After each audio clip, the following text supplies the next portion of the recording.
Oh.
How's it going?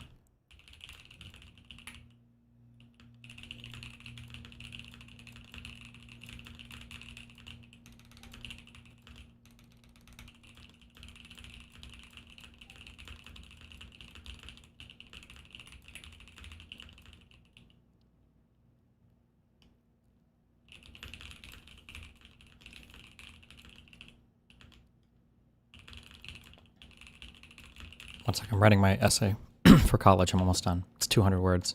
It's a long one.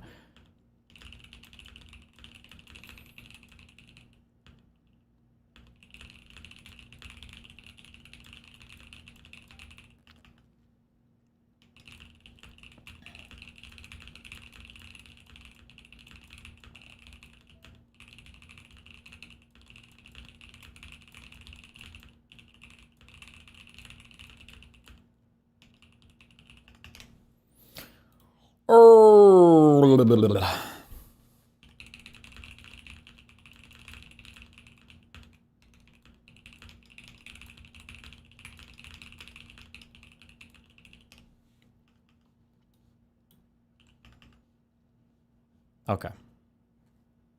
Where are we?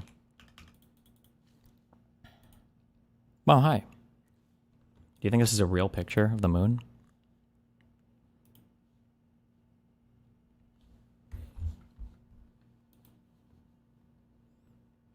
What's your N-word count today? 4,000. Is it true Lauren De Laguner deactivated her Twitter? Oh, I don't know. Can't you like turn it off and back on, or like hide it and turn it back on or something? Or did she like delete? Is there a way to tell?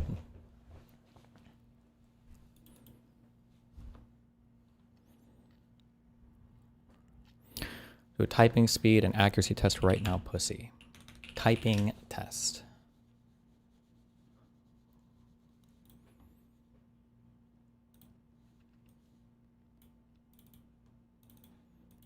Ugh, easy text. Ha. Don't mind if I do 180 words per minute. Does it start when I start?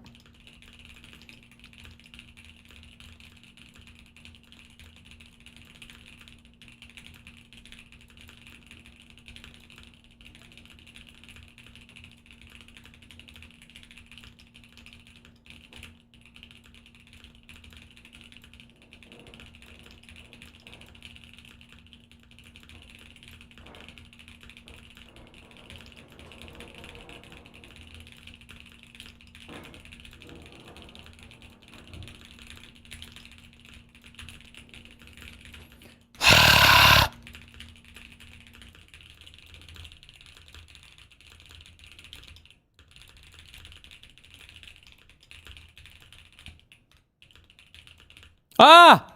Oh! It's... I'm done. I'm done. I'm done.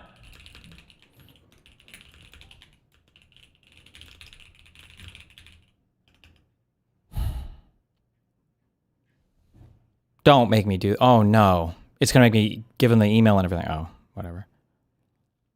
Why do I get a typo even though I corrected it?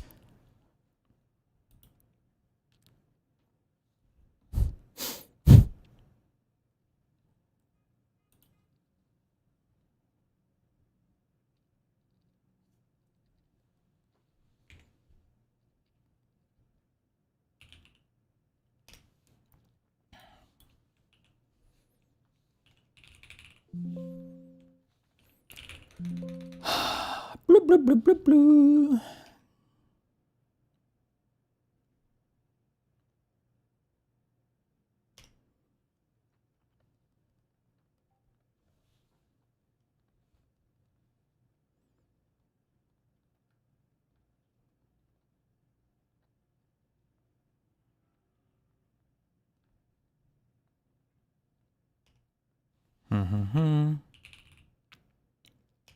Wait. Fuck. Have a quick video. Hold on. Sorry. Yeah. No. Trust me, I will always win the big head. Whoa, Jesus. Hey, everybody. Welcome. It's a Tuesday night, and it's time for the strategy session here on Lincoln Square. And folks, we have a lot to talk about. Some of it is not pretty, and some of it is going to be hard to watch tonight. But I got to tell you, what you are watching is the chickens coming home to roost on this administration on 100 different areas right now. The absolute horrifying, brutal killing of Alex Pretti over this weekend. The public execution of another American at the hands of Donald Trump and Stephen Miller and Kristi Noem and Tom Homan and Greg Bovino and the rest of the ICE army that is deployed in our cities has shocked this country. The insane response to it by calling a guy who was a nurse at the VA and by all standards a literal Boy Scout and a literal good dude, calling him a domestic terrorist and an assassin. It has divided the Republican Party very badly. They are in deep, deep trouble tonight. It has shattered his Republican support in Congress. He's in deep trouble tonight. We are going to cover a lot of what's happening. So I'm delighted to be joined, as always, by Joe Trippi, my friend and colleague from Lincoln Project and Lincoln Square. And, of course, the inimitable, not inevitable, she's inevitable. It's just inevitable. Ryan Wiggins, our staff of the Lincoln Project. Happy to be here. Yeah, great to have you. That's great. And guys, let's jump right into it, because I think the shocking nature of what happened this weekend is even today still filtering into the American psyche. Let's start with you, Joe. Where do you think Americans are after witnessing this unjustified and brutal killing? I think, one, everybody now understands how untrained these guys are and how out of control the leadership was, and that led to them being this out of control. Mm-hmm. And it's not stop. These guys were never vetted or anything. The only vetting was that they craved doing this. I mean, that's who who signed up for the $50,000 and whatever else, and so they could do this. And The problem is they can't. I don't see how they stop it because it's ingrained in the either they got to get them the hell off the streets because as long as they keep them on the streets, unfortunately, we're likely to see even more of this. And I think the American people are appalled by it, outraged by it. Yeah, Ryan. Yeah. I'm going to tell you something. I am angry. I'm angry as a mom. I'm angry as a woman. I'm angry as an American. I'm angry. I have been angry all weekend. I remain angry. That photo that was just up. Can we put that back up?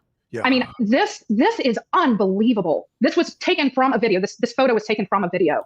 And guys, like, this isn't America. We don't do that to our people here. Like, this is just. That's kind of a crazy picture.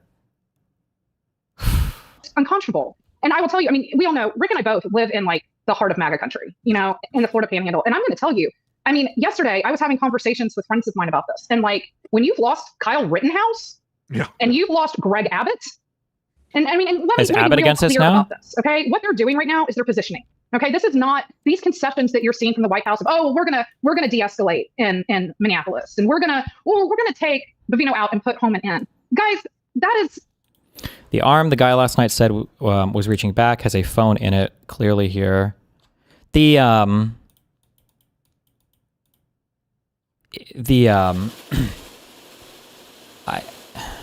trying to think of how to phrase this. People sometimes commit themselves to positions that are very obviously only there because of the partisanry, and it's just very annoying knowing that, but they'll never admit it. Like, imagine a guy walks up to somebody on the street and they're like, fuck you, and you know the guy's like a hardcore liberal and the other guy's a hardcore conservative, and then the guy punches the dude, and you're like, well, he assaulted him by swearing at him on the street, so I think it's okay. And it's like, hold on. There's no way that you would hold this standard every time somebody swears at somebody. And they're like, well, yeah, I would. And it's like, I don't even know what you say at that point. Like, that guy last night was biting so many bullets. It was like, there's no, like, I don't even know what to say. I kept pushing it a lot to make him bite more, and he would every time. And I'm like, no shot, dude.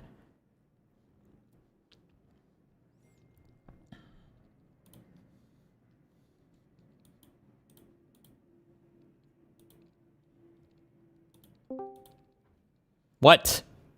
I'm just here to chill. God. Also, you know it's fucked when even Stephen Miller is backing off it. This is like the Nazi guy. Holy shit. This is like Hitler walking into one of the camps and being like, you had to kill that many that fast? Like, that's crazy. Why did what? What did he say to back off of it? I didn't see Stephen Miller, there was a tweet that was quoting something he said, and the things in quotes were like, they might not have followed policy or something. Which from Stephen Miller, that's a crazy, to see him concede on anything is insane. So that little bit means that they know it's mega fucked up. Yeah, it's fucked.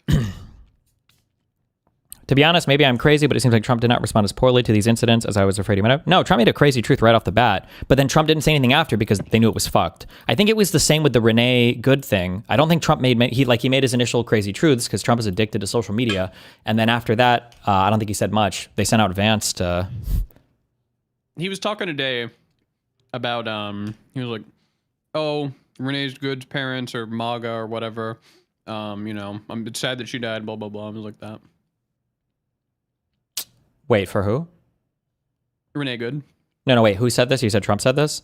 Trump said this, yeah.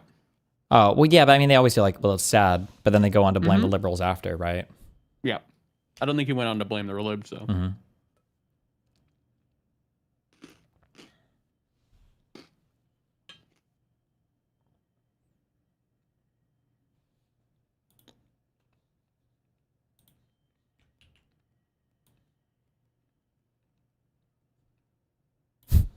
Sorry, hold on. Okay, I'm back. Oh shit, you need the thing. Okay, we do. What am I eating? A salad. Nice. Share your screen. And then I share devices, this. And then analog 5.6. Boom. It's a shabby law. Yeah, what they're trying to do is pass the DHS spending bill this week and avoid a government shutdown. Exactly. And no, you cannot fund this ICE. You cannot fund DHS to go out and kill Americans and kidnap 5-year-old boys. I gave you one with what? Asmongold on it. And now it's got Ezra on it. Oh, fuck. It's the... Bruh, why you like this, Moon? Like it.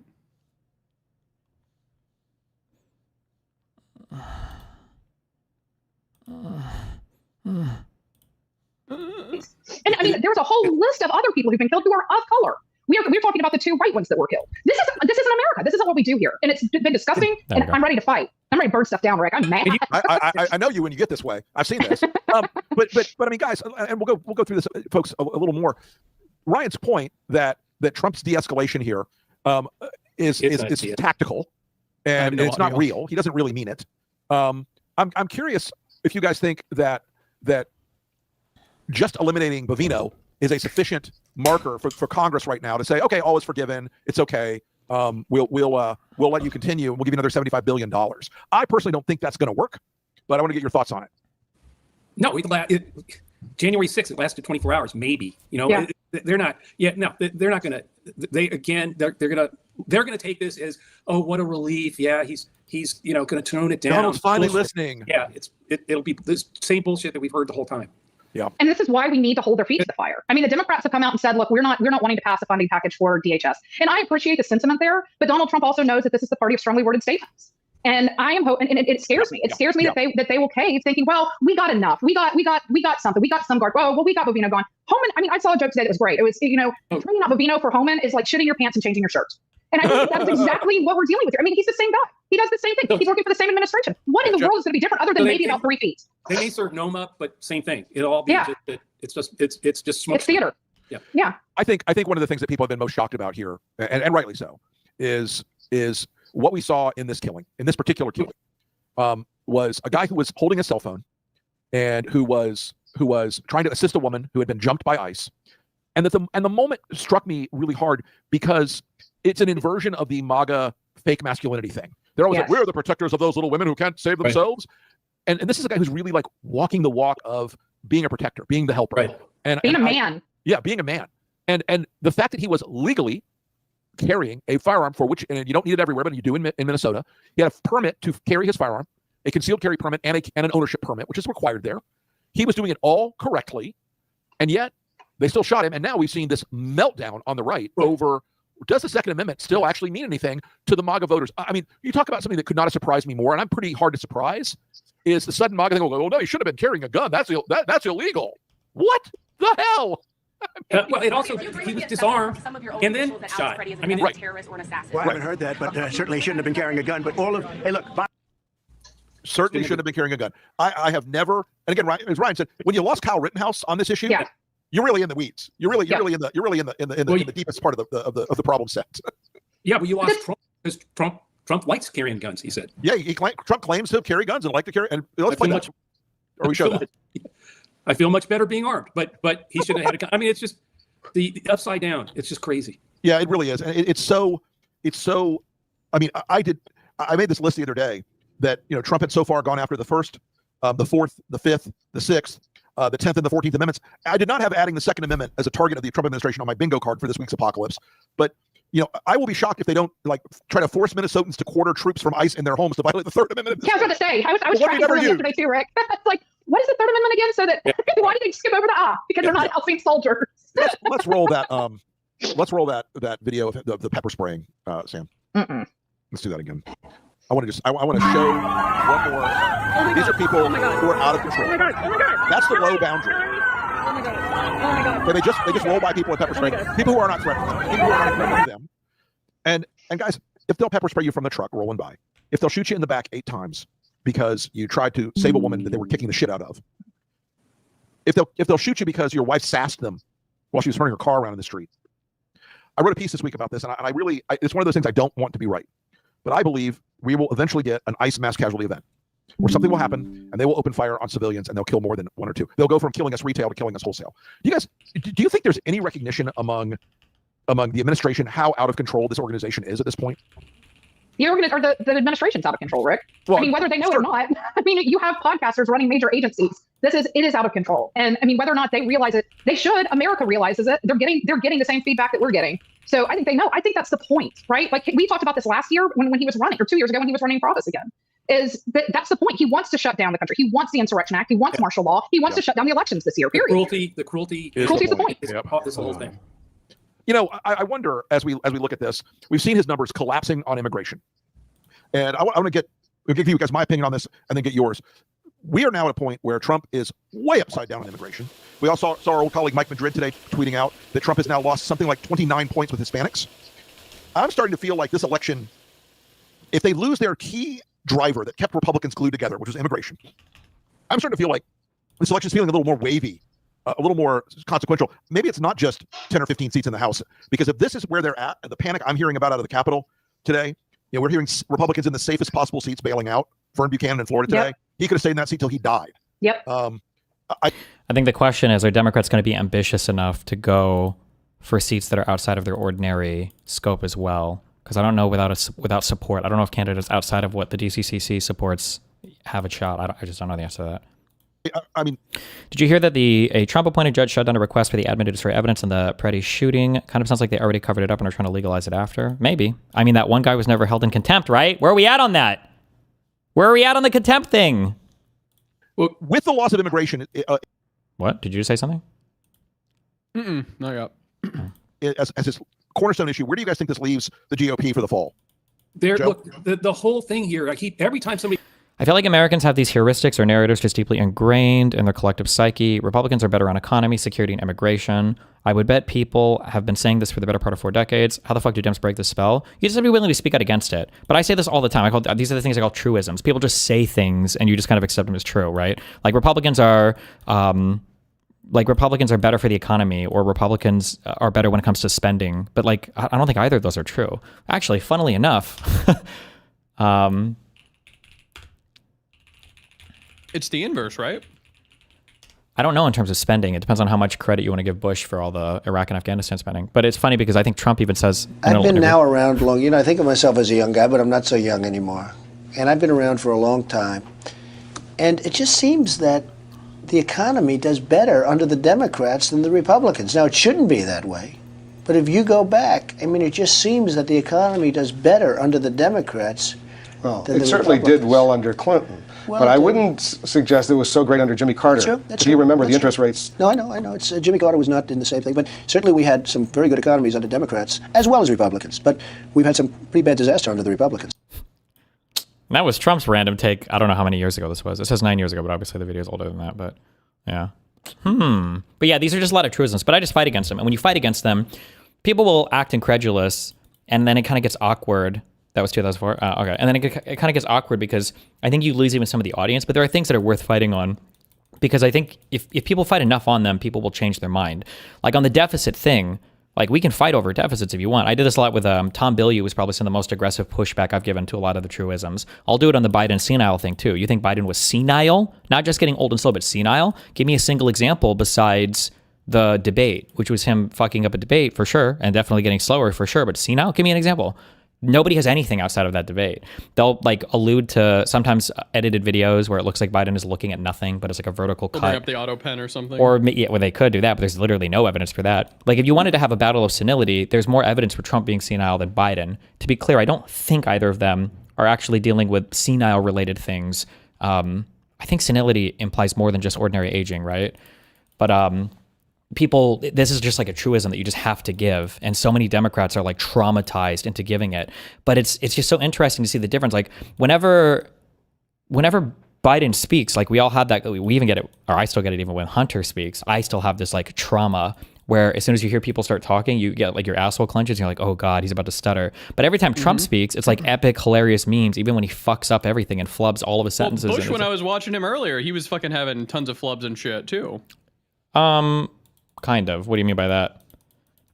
Bush had flubs in that like his turns of phrase ended up not making sense or whatever, but he was infinitely more articulate than Trump, and probably more than Biden was in the last 2 presidential terms, I think.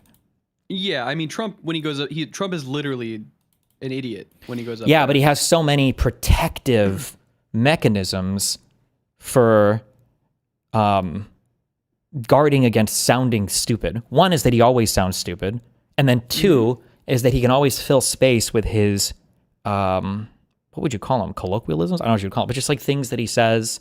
I've heard people say these things and they're the best things. And I've seen these things that like, he has so many things like that to fill space. Yeah, that he never really looks like he's stumbling because he can just start, he calls it the weave. It's funny. He has a name for his senility, not senility, but his like, yeah, his inability to speak well. He calls it the weave. And so it always kind of works, you know? Yeah.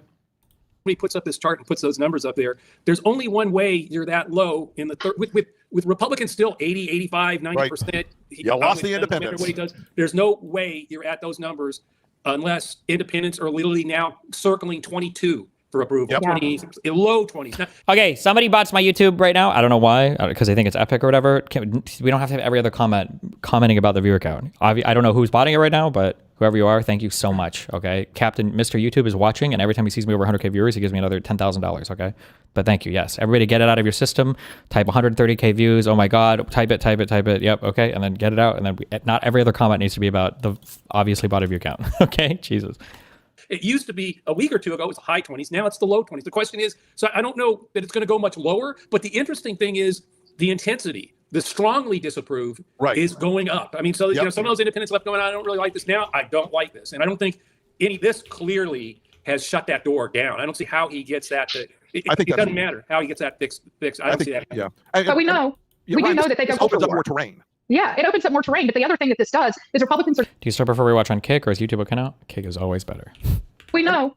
We do know that they go opens up more terrain. Yeah, it opens up more terrain. But the other thing that this does is Republicans are going to go back to a winning strategy. And they're going to hope the Democrats continue to take the bait. So they're going to go back to culture wars because culture wars work. As long as the Democrats take the bait, they need to get back on affordability. Democrats need to focus on affordability. They need to be focusing on what ICE has done. They need to be focusing on the shutdowns and what Doge did to and the tariffs and all of that. They need to stay the hell away from culture wars this year because Republicans are going to try to bait them back into that. And it's a winning issue. I promise you, Trump is. It's either Hassan or Asmongold's community. They also mass report your TikTok streams to get them shut down, I'm pretty sure.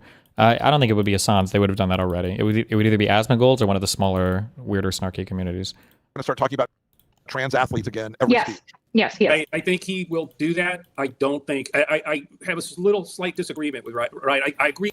Real talk though, why would somebody bot with 10x the viewers you normally do? I don't know. To make it look like I'm view botting? I have no idea. I don't know. I ask a view botter.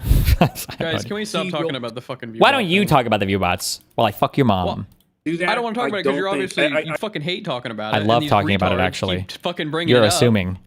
You're not my. What are you, my emotional protector? I can talk for myself. I'm trying to help you, bitch. You fucking retard. You're gonna rage quit stream in about 20 minutes. Whoa, really? Excuse me. Maybe I want to take a break. Well, you know, that's fair. Slight disagreement with right. I agree. Democrats shouldn't take the bait. Yeah. I think they probably will, but I actually think he has turned these independents off. That they're not coming back for the. Yeah, I think the divorce. I agree with that. I think the divorce might be pretty final this time. Yeah. I was going to say, I do agree with you on that. I do think that the independents, I'm looking at pulling more away from the Republicans. Yeah. I mean, I do believe with you. I mean, at the Floridian too, as I'm looking at this and I'm knowing that, you know, what the numbers look like in our state, I am really encouraged by what I'm seeing with the libertarians right now who are standing away from Trump. And that doesn't happen because most of MAGA is libertarian. So that's been pretty eye-opening this week as well, is to see that they are, this issue, what happened on Saturday is what that was the line. It's crazy that pedophilia wasn't the line, but murdering American citizens is a line for you. Good. That line needs to be there. At least it's an ethos. Yeah. Right.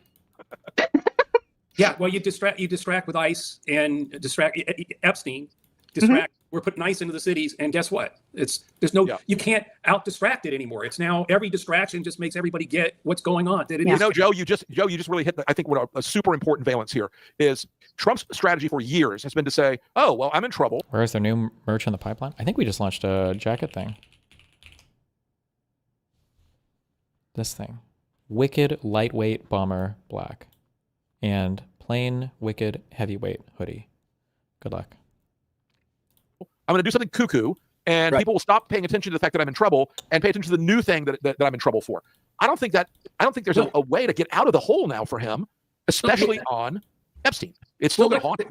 No, and look at Greenland. That's what that was about. Of course, it turns into its own. Like he has to back down from that. I mean, because you know the market, whatever. Now you've got the entire country saying, "Stop this shit." Yeah, and I think he's put Republican candidates, statewide candidates, into a terrible damn box at this point. Impossible. I think he's put a lot of these guys into a box that is increasingly. Please tell Moot you hate him. It makes me smile, and my dad's in the hospital. Jesus. Oh. I hate going you. to be the loyalty test for him. He's going to say, "Are they criticizing me about X?" And they have to criticize him to get out of the box. And I don't think any of these people. I mean, you look at a guy like Byron Donalds in Florida, the Republican frontrunner. Just gets scorched by David Jolly in an amazing barn burner of a speech. I don't think we have that clip, but if we did, I'd love to play it because it was. Find it on YouTube. It's worth finding. Yeah, it's worth watching. 7 minutes of the best Democratic messaging, and it's coming from a guy who's a former never Trump Republican. Just burned this immigration stuff to the ground, burned the administration's being distracted and idiotic to the ground. truly an inflection point has happened here, because Trump will try to distract. He'll try to go back to the social culture war stuff. And if you keep drumbeating, you're killing Americans in the streets. You're having public assassinations of Americans, and you're in bed with a pedophile. I like the frame. Yeah, I was going to say, I like that frame too. And also you have to remember, most Americans don't live in the bubble that the three of us live in, right? Like they're worried, they want to be focused on what's for dinner. I got to get to the grocery store. I got to take my kid to soccer and then to tutoring and piano lessons. They do not want to be consumed with national media all the time. They don't want to have to babysit their president. People are exhausted. They're exhausted by this. And that is pissing people off too. To get back to the culture war thing, we have that woman in Iowa. I think we have video of her, a Republican who voted for Trump. Oh, let's play that. That's amazing. I don't think the culture war stuff is going to work for her. Yeah, you're probably right. Act together, and our representatives here in Iowa need to stop following his lead. I'm not voting Republican again. Did you ever vote for him? First time around, and he did a good job, but then he got stupid. What does that mean? It means that he just changed. It's all about him. He thinks he's God, and he's going to take over the world. I mean, he was like that his first time too. He was like that in 2016 too. The man hasn't changed. Wow. Yeah, but I don't think that's what I'm saying. I don't think he can pull the culture Them war back. stuff. Right, I don't think he brings her back, right? No, he doesn't bring her back. I don't think she goes home to a party that is aggressively unchangeable when it comes to doing what he wants every day. Yep, that's fair. I'll take that. Joe, you win. So, it's looking like as they say in that White House, a blood sacrifice is required. And this idea we're going to end up with somebody above Bovino getting fired to change the political dynamic. I Blood sacrifice. Whoa. want to caution everybody. I think that will work with the DC press corps, who are so compromised now in the way they cover this guy. They'll say, "Oh, it's a change of tone. It's getting so much better. Trump's learned his lesson now." But I think they haven't. I think that there's no. They haven't even gotten close to learning a lesson yet. The right wingers are freaked out about it. I think that the gun control valence is going to hurt Trump more than anybody's calculated yet. I think there's an element to that is going to be a slow burn on him. That is I don't think we factored that in heavily enough yet. I agree with you completely. I mean, listen, there's a reason that Republican consultants that are always trying to pin on Democrats, they're going to come take your guns. Yep. There's a reason. It works. And guess what? The ones who've been trying to take your guns in this administration are Pam Bondi and Donald Trump. Dirty little secret of Republicans in Florida. I wonder going forward, because I keep saying the most excruciating part about Trump's presidency is going to be debating conservatives in 2028 and onwards, where they try to pretend like they didn't own this. I wonder if conservatives have done like medium-term damage to a lot of their messaging, because are you really going to have the audacity to try to run that slogan in a campaign that Democrats are going to come for your guns after? I feel like your response ad to that would just be all the shit Trump has said and done, all the shit Pam Bondi said about red flag laws. I think when she was the AG of Florida, all the bump stock ban. I don't know, man. That would be a rough one to try to wade through those waters with. Yeah. Is Pam Bondi anti-gun president? Yeah, true. Very anti-gun. Pam Bondi is very anti-gun. Yeah. And that was a very well-known thing. She was kept in check by Jeb Bush at first, then Rick Scott later on that. And Marion Hammer. Marion Hammer. Jesus Christ. There's a name for you. There's a blast from the past. Scrub J. Marion. Yeah. May she rest. May she rest. May she rest. Oh, their cope might be I feel like Trump was almost killed by a gun. Of course he's going to dislike guns, but no one in their right mind who isn't like PTSD about guns would go after the Second Amendment, et cetera. It makes sense that Trump did it. Wait, say that again? Their cope's going to be that Trump was almost killed by a gun, so it makes sense that he wouldn't like guns. Oh, I mean, I guess that's kind of soy though, right? Yeah, 100%. We've got a moment here that is increasingly about, more cracks than we could not have made a crack in the Republican base like this gun control thing is going to do. No. We couldn't have invented one. What messaging can they run on other than immigration? One thing I wish people would do more, I did this, I think I still do this. Well, now I don't because nobody cares about legislation, is asking people, like, if Trump hasn't done this by this time point, like, would you admit that this was a failure? I think for that Kaizen guy, I think I asked him for two different things. Like, if Doge doesn't cut more than, I think at the time it was 150 billion is what they were talking about. Now it ended up being, I think, basically nothing. Because that one big beautiful bill was still huge. If Doge ends up like not cutting much, is that a failure? I think he would have to admit now that the answer is yes. And then if there is no comprehensive legislation on immigration and no legislation at all on immigration, was the immigration stuff a failure? They would have to admit yes to it. You have to ask them to stake those positions out in the future, I think. Combining that with all this economic peril that Republicans are suddenly figuring out that they're in, and figuring out that this tidal wave of Republican resignations from Congress It means they have to go hunt candidates. It means there are going to be all these brutal primary fights. I just feel like I feel like somebody's up there is looking down on us lately. Like we have a little Providence on our side. Don't jinx it, Rick. Don't jinx it.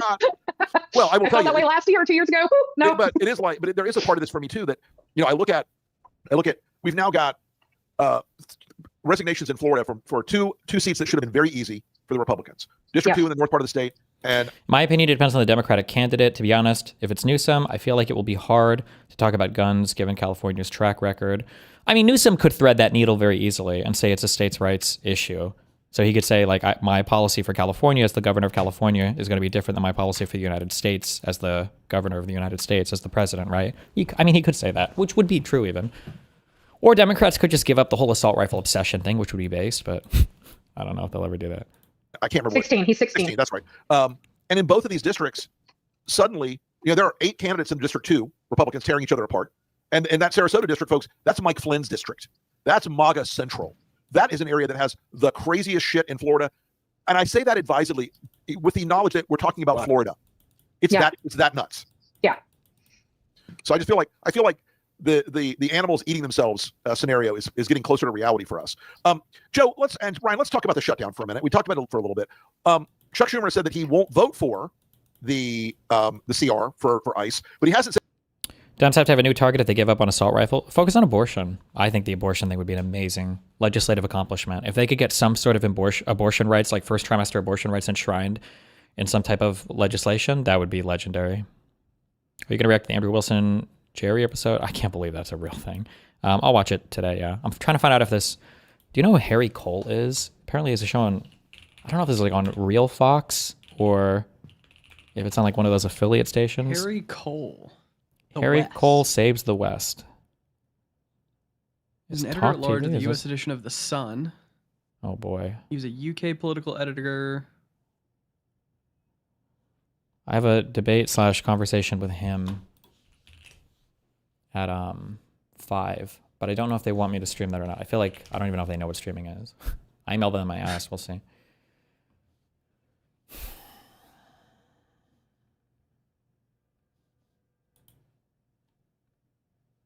Yeah, I don't know. We'll see. Chuck Schumer said that he won't vote for the... Do guys care about abortion rights at all, though?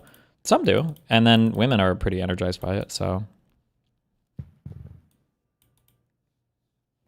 What is even the reason for the Second Amendment anymore? As a European, it really looks like you put access to a hobby in your constitution, which is a byproduct, also kills a lot of people. It obviously doesn't do shit against tyranny, etc. So my understanding from going through the Federalist Papers and understanding a little bit more contextually about like the Constitutional Convention, I don't know if this is historically true, and people give me shit to read, and I haven't read it yet, so I don't know. Fucking suck my dick. When the Second Amendment was drafted, so people have a whole bunch... So we have very modern understandings of everything because we're modern people. We live in current year, right? You can do nothing but live in current year. So we look at this and we go, a well-regulated militia being necessary to the security of a free state, the right of the people to keep and bear arms shall not be infringed. This is like a very hard thing to read in the modern era. I don't know what a militia is. I guess a free state is a state of free people. And then obviously you shouldn't infringe our right to keep and bear arms. So this reads like okay, I guess we get guns. I really don't know what the first half of this is for, but we get guns. We get to keep guns. My understanding is when the Bill of Rights came about, you have your Federalists and you have your Anti-Federalists, and you have this worry, right? So the big issue with the Articles of Confederation was that whatever government that was very weak and couldn't really effect much. They couldn't do much. So they needed a stronger central federal government for the 13 states. They must have been called states after the Articles of Confederation, I think. I don't think they were still colonies. I don't think. But for the 13 states, for whatever your Massachusetts, all these guys are called. And then, but obviously you have this fear of like, okay, well, we just had a huge rebellion against the crown. We don't want some over-encroaching thing that we don't have representation for, so we have to structure the Congress and everything else to make sure that the states are accurately represented, and we need a Senate, even if there's a high population state, et cetera. You also have this fear. It's like, okay, well, hold on. I have a state. All the states have their own like kind of militia guards and everything else. They fight, I think, with Native Americans and other things. You know, like, are you telling me that we're going to create like a single unified federal army? Well, what if the federal army wants to march to my state and just start taking all of our shit or taking us over? Like, excuse me, that's never going to happen. I need a guarantee that my state can maintain its own well-regulated and armed militia so that if the federal government is up to some fucking shit, we still have the ability to defend ourselves. We're not giving all of our guns, all of our military, all of our right to a strong, huge federal government that we just rebelled against. So the idea behind the Second Amendment was that it protected the states against an over-encroaching federal army that could just march in and blow them all up. That it wasn't necessarily seen. Now, today in the United States, we view, because we're very like American, more so than we are identifying with our individual states, unless you're from like New York City or Texas, basically. So people just see themselves as Americans. So when they think like, okay, the security of a free state, that could be like America, basically. People don't see this huge distinction between state and federal government anymore. It's all kind of like a huge America federal government thing. But back then, there was a huge difference. And the idea for your state to maintain their own arms, to maintain their own militia, independent of the federal government's policing for, I don't even know if there was a policing force, military or whatever else, that this is the idea behind the Second Amendment. So it wasn't just for individuals to fight criminals or have self-defense or to fight all the government. It was for the states against the federal government. This is like the big idea behind like the Bill of Rights and enshrining these rights for the individual states against a over-encroaching federal government. Is my understanding. Would this then like lay ground for like states to have like a national guard for each state then? Yeah, well, I mean, every state does have a National Guard. So the way the National Guard works is kind of weird. Each state has their own National Guard, but the president is allowed to mobilize it, or basically take control of it, if the governors consent, or if there's like insurrection behavior. Like if they do like the Insurrection Act, then they can come in and take it. I think they did that for the Rodney King stuff. Yeah. Yeah, I think that was the last time. It was the riots in California. Did any states did any states actually make a state-owned militia? National Guard could be commanded by the Fed, though. No, they could be taken by the Fed, but they're not supposed to be just taken by the Fed. Only if it's like an insurrection. The National Guard is supposed to be under the commands of the states. I believe I read this in like a passing comment, so somebody correct me if I'm wrong on this, but I think back then there were active state militias and state, I don't know if you call them state militaries or just militias, because there was still a lot of like fighting back and forth while they were expanding west and everything against Indians, Native Americans and everything at the time. So those were things that the states were actively involved in on their own. I could be wrong in that. I feel like I read that in one paragraph, so I don't know how reliable that statement is. But yeah. What happens if, I guess this is a hard question. What happens if like in Minnesota, like Governor Walz, he has currently brought out the National Guard, right? Yes. If Trump then did the Insurrection Act, it goes to the president, even though the governor is quote unquote controlling them at the time still? That would be my guess, because theoretically the governor could be an insurrection against the federal government, right? Got it. And then if the National Guard decided to like side with the governor, well then now we have a fucking civil war going on. Basically, yeah. Okay. Somebody is saying most states also have a state-only guard that can't be federalized. Ohio has the National Guard and the Ohio Military Reserve, which is a state-only militia. Okay. I didn't know that. Really? You're from Ohio, idiot. I've never heard of the state or the California DC versus Heller, the Supreme Court ruled that the Second Amendment protects an individual right to own a firearm, unconnected to service in a militia. So I'm more confused. Yeah, the DC v. Heller was, I think, a huge turn on its head in terms of how we viewed gun rights. And I think is that a 5-4 or what was that? I've heard Peace bring this up. I haven't read through this whole decision. Yeah, this is a case that I think dramatically changed how we view. 2008, 2009. Oh wow. I think this is a Scalia one, right? He wasn't dead yet. I should read this one. This is a pretty important case. I don't know how many pages is it. Maybe we'll read it later.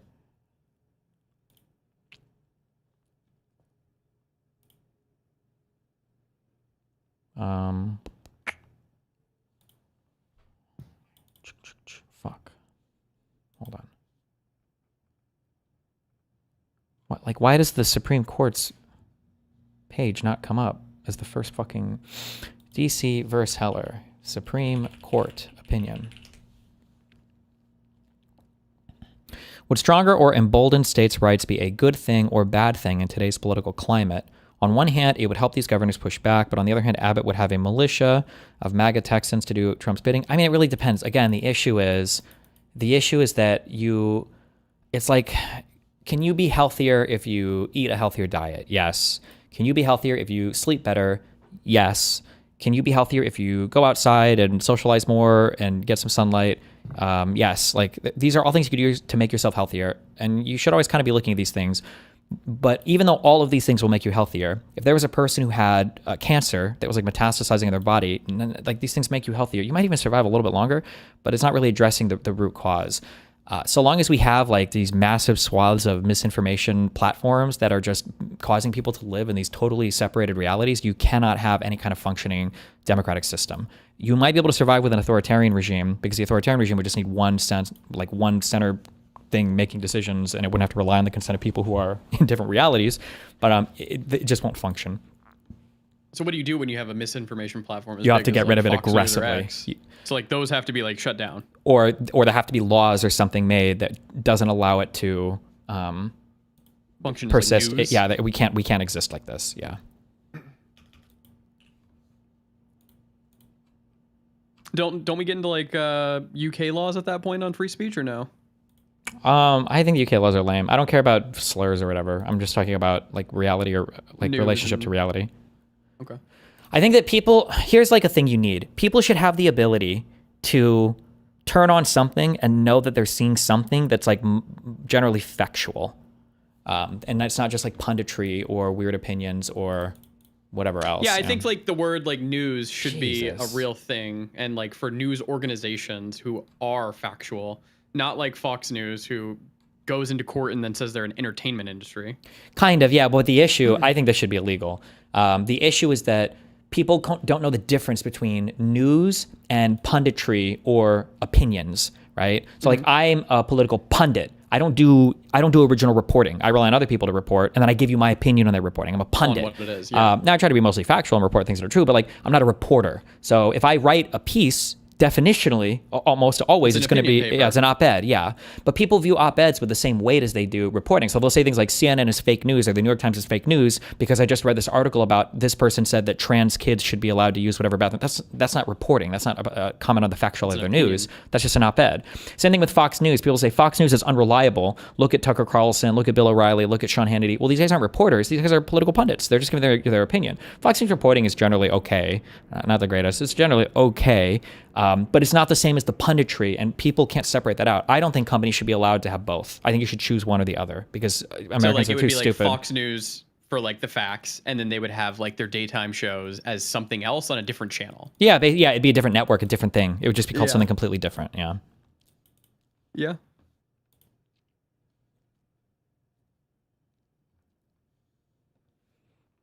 There's a 154-page opinion. Okay, maybe we'll read this later, but Jesus.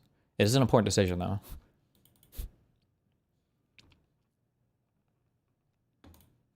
The CR for ICE, but he hasn't said that he'll whip his caucus against it. Where do you think we are on that right now? And do you think the strategy they're trying to pull off of we're making concessions, give us our CR is going to work? No, I actually think Democrats are going to stay pretty solid on requiring changes in ICE before they'll vote for anything. And I don't think it's, I don't think there's any way. How about government-funded independent news so the financial incentive isn't there as much? I mean, I think it's a good idea, but people are so retarded they don't know the difference between like state-sponsored or state-funded versus state agenda. Like the BBC gets funding from the UK government, the British government, and like arguably the current regime can have some influence maybe on the diet, the agenda of the BBC, but not to the same extent that like Russia Today operates. But people don't know the difference. So it's hard to say, if it's even a good idea. Like a lot of people think that the BBC is the same thing as Russia Today, or RT, I think is technically what they're called. I don't know if they're called Russia Today anymore. But yeah. So people look at like PBS and NPR as like ran by the government. It's like, well, that's not true at all. But then you look at somebody like Newsmax. Yeah, but it's not. But they don't tell them what to broadcast. Yeah. But you look at like Newsmax and OANN, and these places are basically ran by the Trump admin, even though they're fully independent. They're not state funded at all. So I don't know. No, I actually think Democrats are going to stay pretty solid on requiring changes in ICE before they'll vote for anything. And I don't think it's, I don't think there's any way that, I think if they back down on that, I think it's going to be worse for Democrats. And I mean, this is the moment where they got to take the stand. I think they're going to, which is a big problem. I think even serving up Nome's not going to change that. I don't think. No, I mean, look, my demand would be Nome, Miller, Homan, Bavino, and Troy, what's his name, the acting director at immediately, but also taking the masks off, making sure they can't run around with the masks on, and dealing with them in a way that is, much more punitive than I think Trump can stomach. Because I think he smells an opportunity to get out of this trouble, but I don't think we should give it to him. Oh no! In fact, Rick, I think that it's Lincoln's job to keep the feet to the fire, as I said earlier. Like, yeah, Schumer has said that he's going to do this. The Democrats have said they're going to do this. We cannot give them, we can't light him. I mean, and, you know, RC4 is planning on going up this week on the Hill with a really powerful ad with Renee Good in it and Alex Pretti in it, and keeping their feet to the fire, holding them responsible, holding the Republicans responsible, and creating opportunities for them to slip up that can be used in ads against them later on in the year. So we're not stopping. No, in that picture that we showed at the beginning, yes, with him with a camera in his hand, a gun to his head. That picture, just that, for 30 seconds. For 30 seconds, just leave it up there and say, if I'm Democrats, this is why we're not voting for this thing. We're not voting until these changes are made. Whatever the, you know, you know, on top of that, we have the guy saying, if you raise your voice, you can't even raise your voice or I'll erase you. This is what's going on out there. Do we have that, Sam? What? You know? You raise your voice, I raise your voice. If I raise my voice, you'll erase my... Exactly, yeah. Are you serious? You said if I raise my voice, you'll erase my voice? This is what they've created, and these are the people they've given 50 million. This is what happens when you hire insurrectionists. This is what happens when you hire the militias and the insurrectionists that had no problem attacking our country and our democracy. They're now attacking our people, and this should not surprise anyone. These are anti-American terrorists. I have been sort of collecting a lot of these clips the last few days, and the arrogance of that guy comes from a command structure and a culture that says you can kill Americans. You got a hunting license, and he's not afraid yet. But I think it's important that Democrats recognize something. It's your job to live up to that old phrase. People should not be afraid of their government. Government should be afraid of their people. That's absolutely right. And these some bitches better be afraid that the moment will come when Trump's pardons and all the legal maneuvers of DHS and ICE to cover up these crimes will fail. I mean, I think the fact that they're trying to cover up and not investigate, they're not going to have a civil rights investigation of the murder of Alex Pretti.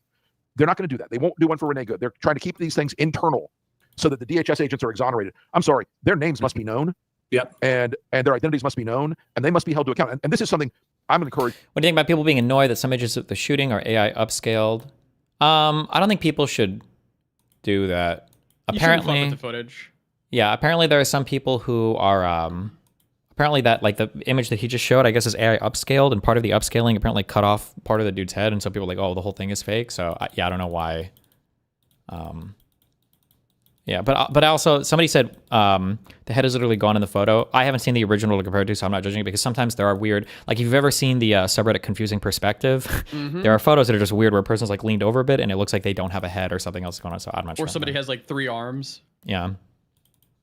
Urging very directly, Keith Ellison.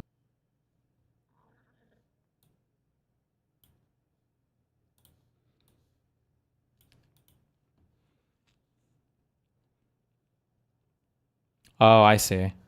So when they do the AI upscaling here, the officer probably had his hand down here, and this is probably like the hoodie, or not the hoodie, I'm sorry, the beanie of the cop, and then this is his face, but the interpretation here was that it was his hand.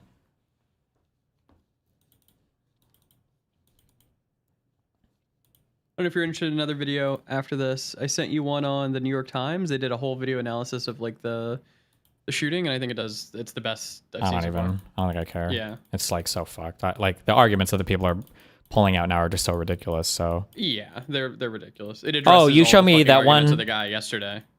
You showed me that one last night, or well, chat linked it, and you linked me too. I hadn't seen that one before. That's even more crazy. Yeah. That cop, he couldn't even admit it. Well, he kind of did. Well, he was mad and whatever. The cop is just pissed, right? Like, I know nobody can admit it. He's just mad. There are times when like parents are disciplining their kids, but they're not really. They're just pissed off, right? Like they're just mad, and they're not really like engaged in a constructive. Yeah, it was like you mother. Yeah, well, not that, but yeah, this video was. No, he was like shoving like 4 people, or no, like 3 people. Or speaking with a federal agent. Wait, is this the video? No, hold on. No, that's the New York Times one that I sent you. The ones above that. Loser. 2 above that.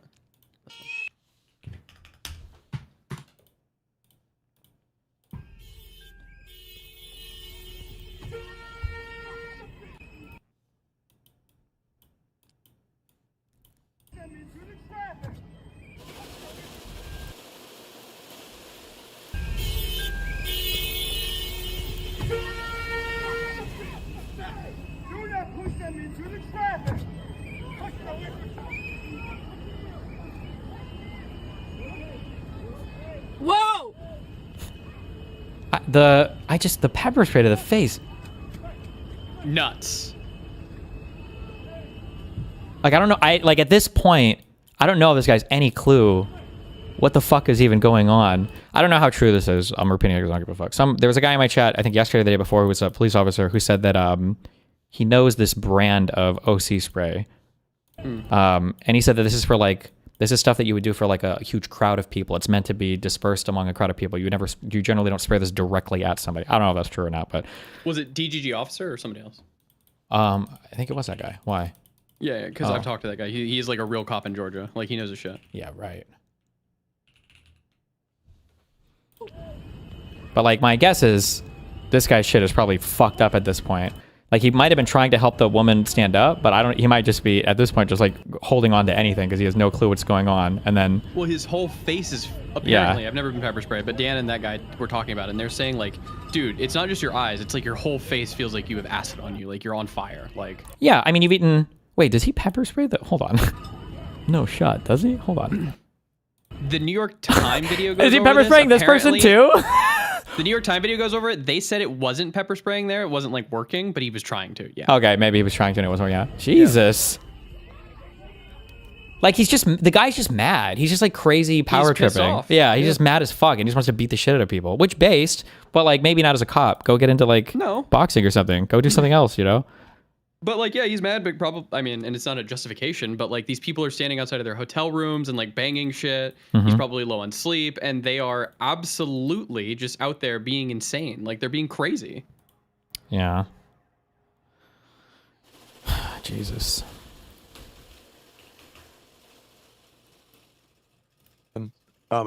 They need to step up right now. They need to indict this cop. And they do. Yes, they do. Indict the guy next to him that high-fived him and then counted the fucking bullet holes in his body. I mean, I look at this as just like, that is a culture that needs to be broken. Were they really high-fiving each other after? I didn't watch that. Nobody, I didn't see a high five. I did see somebody at the end clap a few times.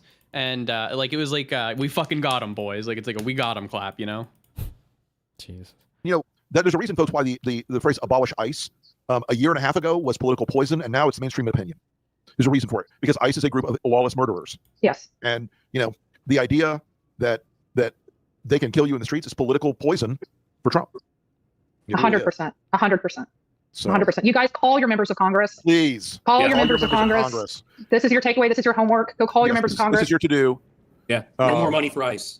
Yeah, no more money for ICE. No more money for ICE. Guardrails in place. Yep. No votes unless guardrails are in place. Right. All ICE.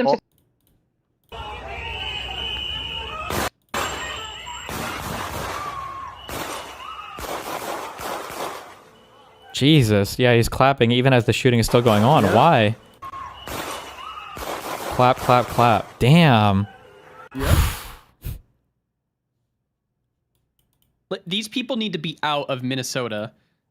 They're not like in a good fucking state of mind to do policing. They're out here to do damage. Yeah, and they're not even really supposed to be policing U.S. citizens, right? They're supposed to be here for immigration-related stuff. They're here for immigration. So, yeah. Apparently, there was something else where they almost like did an international incident where they went into like a consulate Ecuadorian, or whatever. consul. Ecuadorian, yeah.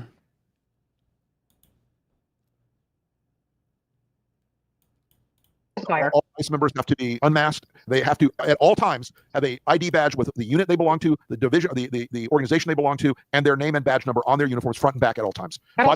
Body cams are mandatory. If they're turned off, they're fired and dismissed without pay. That's it.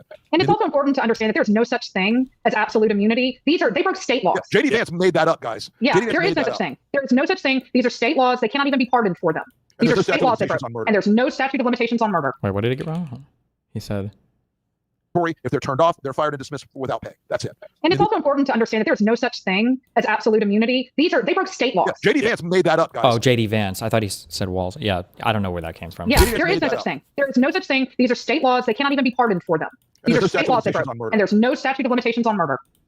So we're gonna end up winning this in the long run. In the meantime, keep up the fight, guys. Yep. Keep it up. We need to keep everyone. Was there any proof that Alex's gun was discharged? My understanding is at this point, I thought there was a statement from DHS, or maybe it was a leak or whatever, that said that his gun had not been discharged at all. Speak to the fire, keep them in the fight. It's important. It's very important. One day it could be you. If we don't do it, it could be you. Well, folks, we're up on time for the evening. I want to thank Joe and Ryan both for a spirited conversation, as always. You got Joe on the Two Joes podcast and on that Trippi show. Ryan doesn't have a podcast yet, but everyone in the Lincoln world eventually gets a podcast. It's a mandatory formation. So she'll get one eventually. And it's going to be called Inevitable with Ryan Wiggins.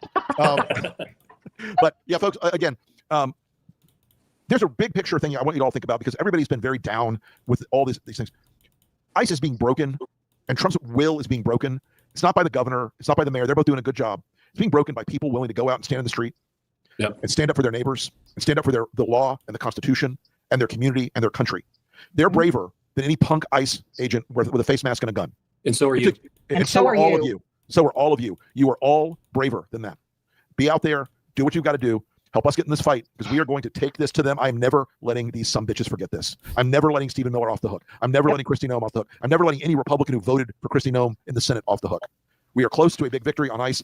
Call your congressman. Stay involved. Stay in the fight. Be brave. And we'll see you next week. Thanks, everybody. Thanks, all. Wonder what the new thing will be next week. Oh, you linked this earlier. This is insane. FBI executes search warrant at Fulton County Elections Office near Atlanta. FBI agents were executing a search warrant at the Fulton County Elections Office near Atlanta on Wednesday, an agency spokesperson confirmed. They said agents were executing a court-authorized law enforcement action at the county's main election office in Union City, just south of Atlanta. The spokesperson declined to provide any further information, citing an ongoing matter. The search comes as the FBI, under the leadership of Director Kash Patel, has moved quickly to pursue the political grievances of President Donald Trump, including by working with the Justice Department to investigate multiple perceived adversaries of the Republican commander-in-chief. I like the phrasing. Good job, AP News. Getting some balls here. The Justice Department had no immediate comment. A spokesperson for Fulton County did not immediately have a comment or any information on the search.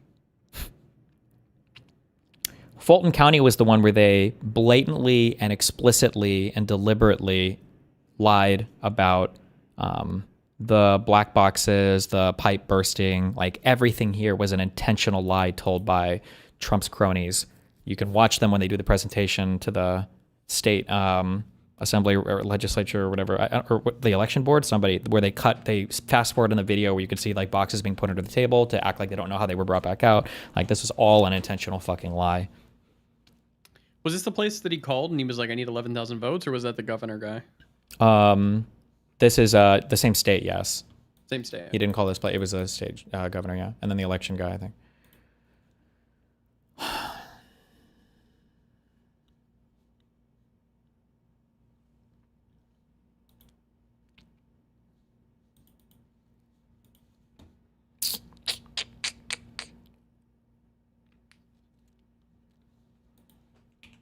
Oh, yeah. When that guy yesterday wouldn't agree that Kristi Noem's characterization of the events was just a total fucking lie. And he's like, well, if you're charitable, I don't think people know what charitability means.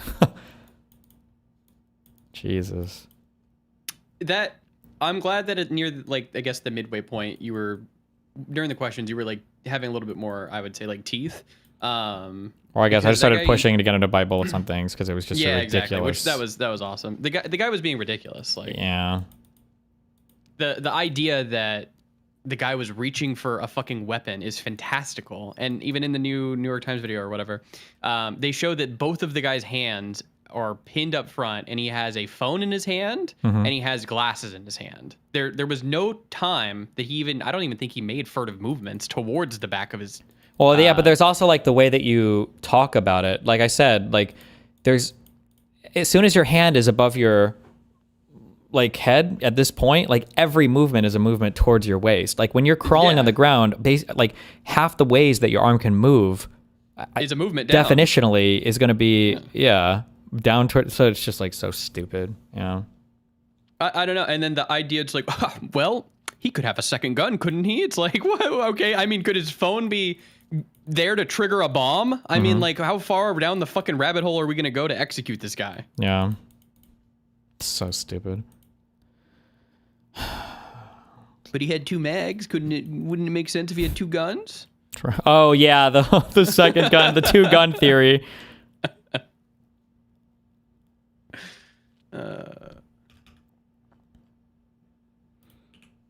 Wait, what is this? No, I think I'm pretty far on the side that guy was mad and he actually wanted to execute somebody. I think they might actually be able to get him for murder. We'll see. It's going to depend on if the federal government wants to concede that or not and let it, Minnesota pursue it. Yeah. Yeah, looks like it's worked out for Doom-Out. Mutiris on the trade. When they went fast on the anti-eco on overpass, it didn't work, Alex. And Deagle's ready. This time he's connected on the second bullet. Not going to be going down either. The covering fire from Lato connects. It's up to Simple. The 1v4 clutch for the game. Starts off strong, removes 2. It's up against 5-7s. This isn't Simple's wheel. It's up against 5-2. Oh, what? They're like on eco, bro. This isn't Simple's wheelhouse. They are close, though. On the other side of that smoke. Oh, it's 12-1. They're always on eco, dude. Right next to him. Oh, true. True. True. He's got the headshot. Simple in the clutch. This would be one hell of a close. One hell of an opportunity. Simple clutches up. If the Fed concedes, what cognitive dissonance will MAGA have about it?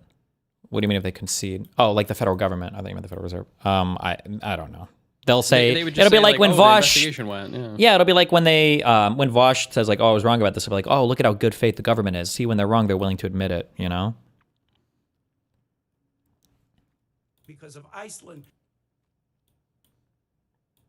Speech in Davos. Here's what something the president said in Davos. I'm helping NATO until the last few days when I told them about Iceland, they loved me. They're not here for us on Iceland, that I can tell you. Our stock market took the first dip yesterday because of Iceland, so Iceland has already cost us a lot of money. President repeatedly mistook Iceland for Greenland, right? We're not mad at Iceland. They haven't cost us any money. The president just mistook the two countries for each other, correct? Yeah, he meant to say Greenland, but I think we're all familiar with presidents that have verbal stumbles. We've had presidents like that before. Some made a lot more than this one. Nice try. Thanks. All right. Thank you. Got him. Nice try, guy. Why did they stop driving and then he moved forward? Why is it that it happened right whenever he was above that manhole? And people can always identify these inconsistencies, and it's very regular that they're able to do that. But at the same time, like any conspiracy, name any single thing that's happened, any shooting that's happened, anything else, like the Tim Walz conspiracy shooting, right? With like that guy with the Minnesota lawmakers. People said, oh, well, he was being paid by Tim Walz, and you know, like People actually it was this other thing, and then no, he was a Republican. 9/11, think about all the inconsistencies people have invented with 9/11. Jesse Smollett, yes, exactly. Bondi Beach, exactly. That's another one. And there is always moon landing. JFK, Candace Owens with Charlie Kirk. Charlie Kirk was a conspiracy. It was Israel.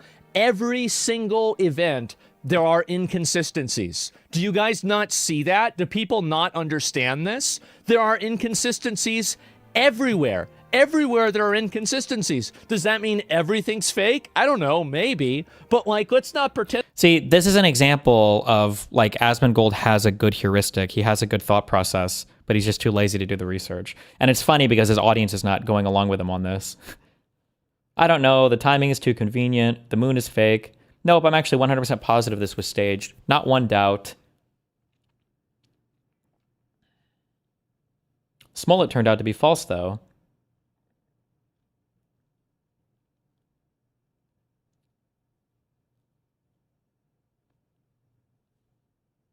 Guilty once, twice, 3 times, but you can't imagine a world where she commits a fraudulent attack on herself to take away the heat from her fraud. What fraud? I don't know. Marrying her Are they brother. just saying It's just a random thing. Trump says it, so people have just like repeated it, yeah. Okay. Okay, I am. We're going to read a few comments. Why am I being so compliant? What do you mean by compliant? What do you mean by this? I'm going to read it. I'm going to listen to it. Personally, I want to believe it's staged, but logically, I cannot conclude it. Exactly. Yes, could I imagine that this is staged? Yes, I could imagine this is staged. I think there's a possibility that it's staged. But do I think that's what's likely? That's what probably happened? Absolutely not. Like it. This is a good tweet. I knew Ilhan Omar's attack was staged the moment the flag was lowered into place and a member of her team rushed to get photographers in place so they could capture her pumping her fist and yelling fight. Wait, was the flag wasn't lowered for that Trump thing, right? It must have been the photographer just shooting from below, no? There's no way. It was? It was? Wait, hold on. Trump shooting fight. Wait, I thought that flag was added in.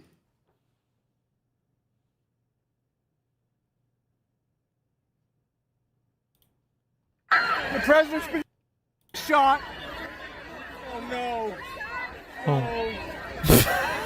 I'm sorry. It's not funny. Either that or they're covering. We don't know. Either that or they're covering him. We love you. We love you, President Trump. Oh my God. We love you, President Trump.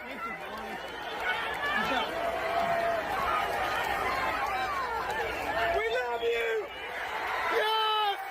Yes. No, I feel like it was probably just the wind letting up or something. There's no way. I don't think it's being lowered. Dude, listen to this guy. Oh my God. Can I say, and I say this, this is probably the most genuine statement I've ever made in my life. Regardless of what you heard me say about Corey Competore, I think all of us should agree that it was tragic that he was shot that day. That's the firefighter? Maybe Yep. it's just not appropriate. Yeah. Yeah. So it's a drug bust. What if a foreign country indicts our president for violating a foreign law?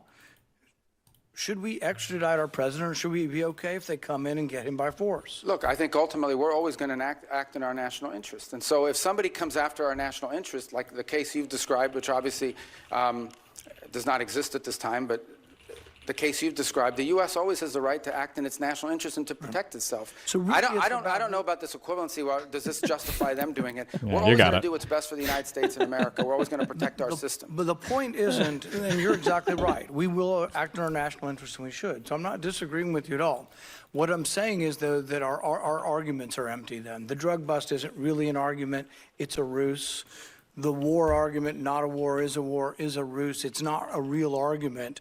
And we do what we do because we have the force, we have the might, we do it because it's in our interest. So we wouldn't let anybody come in, bomb us, blockade us, and take our president.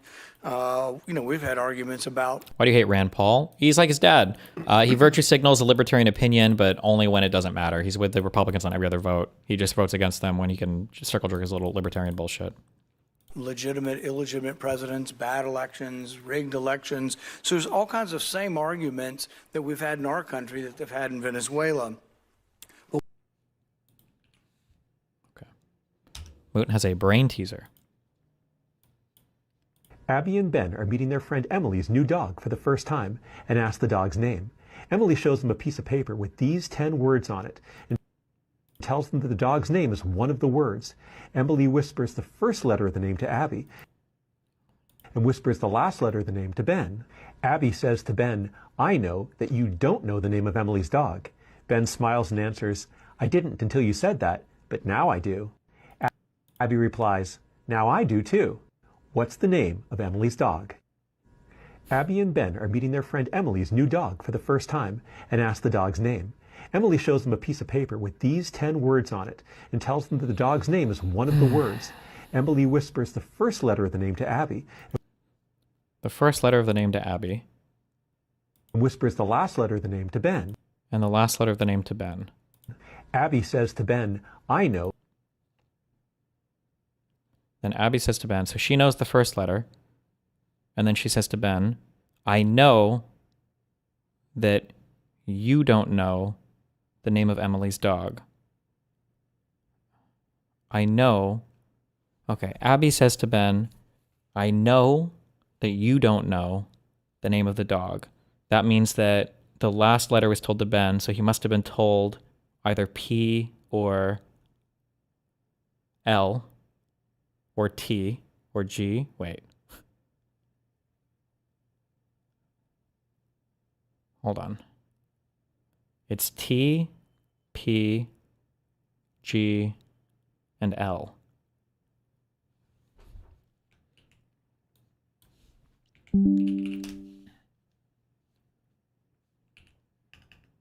I think, because he would have said something, right? So not, I know you don't know. So T, P, G, and L.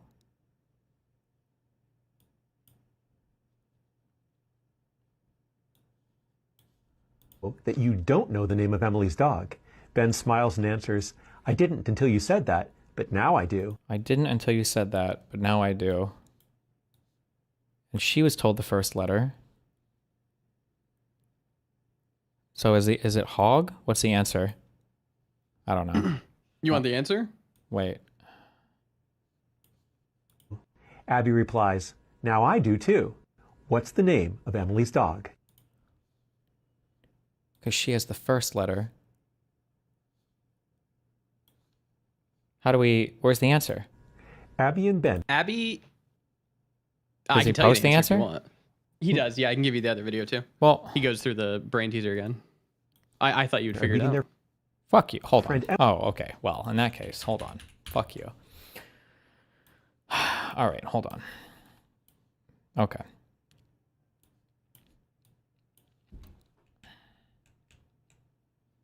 Emily's new dog for the first time and asks the dog's name.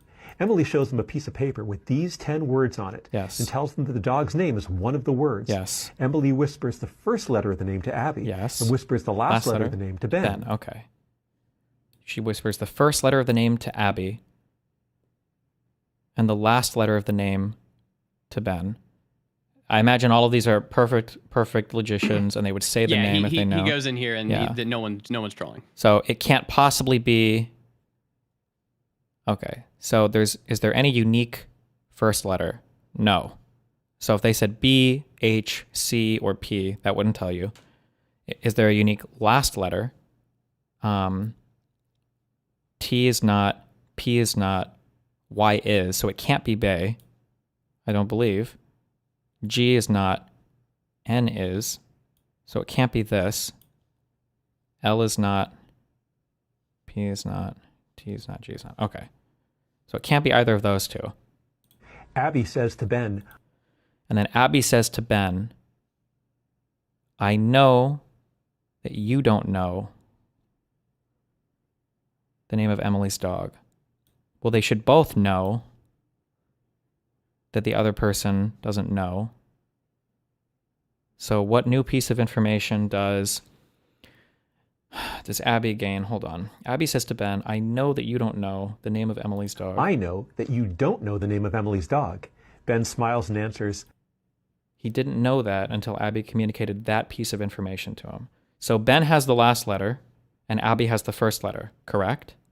Yes. Okay. Ben has the last letter and Abby has the first letter. So Ben was told T, P, G, or L. He's obviously not told Y or N. And then Abby says to him, you don't know who it is. And then Ben smiles and answers, I didn't until you said that. But now I know. Okay, hold on. So if these two are gone,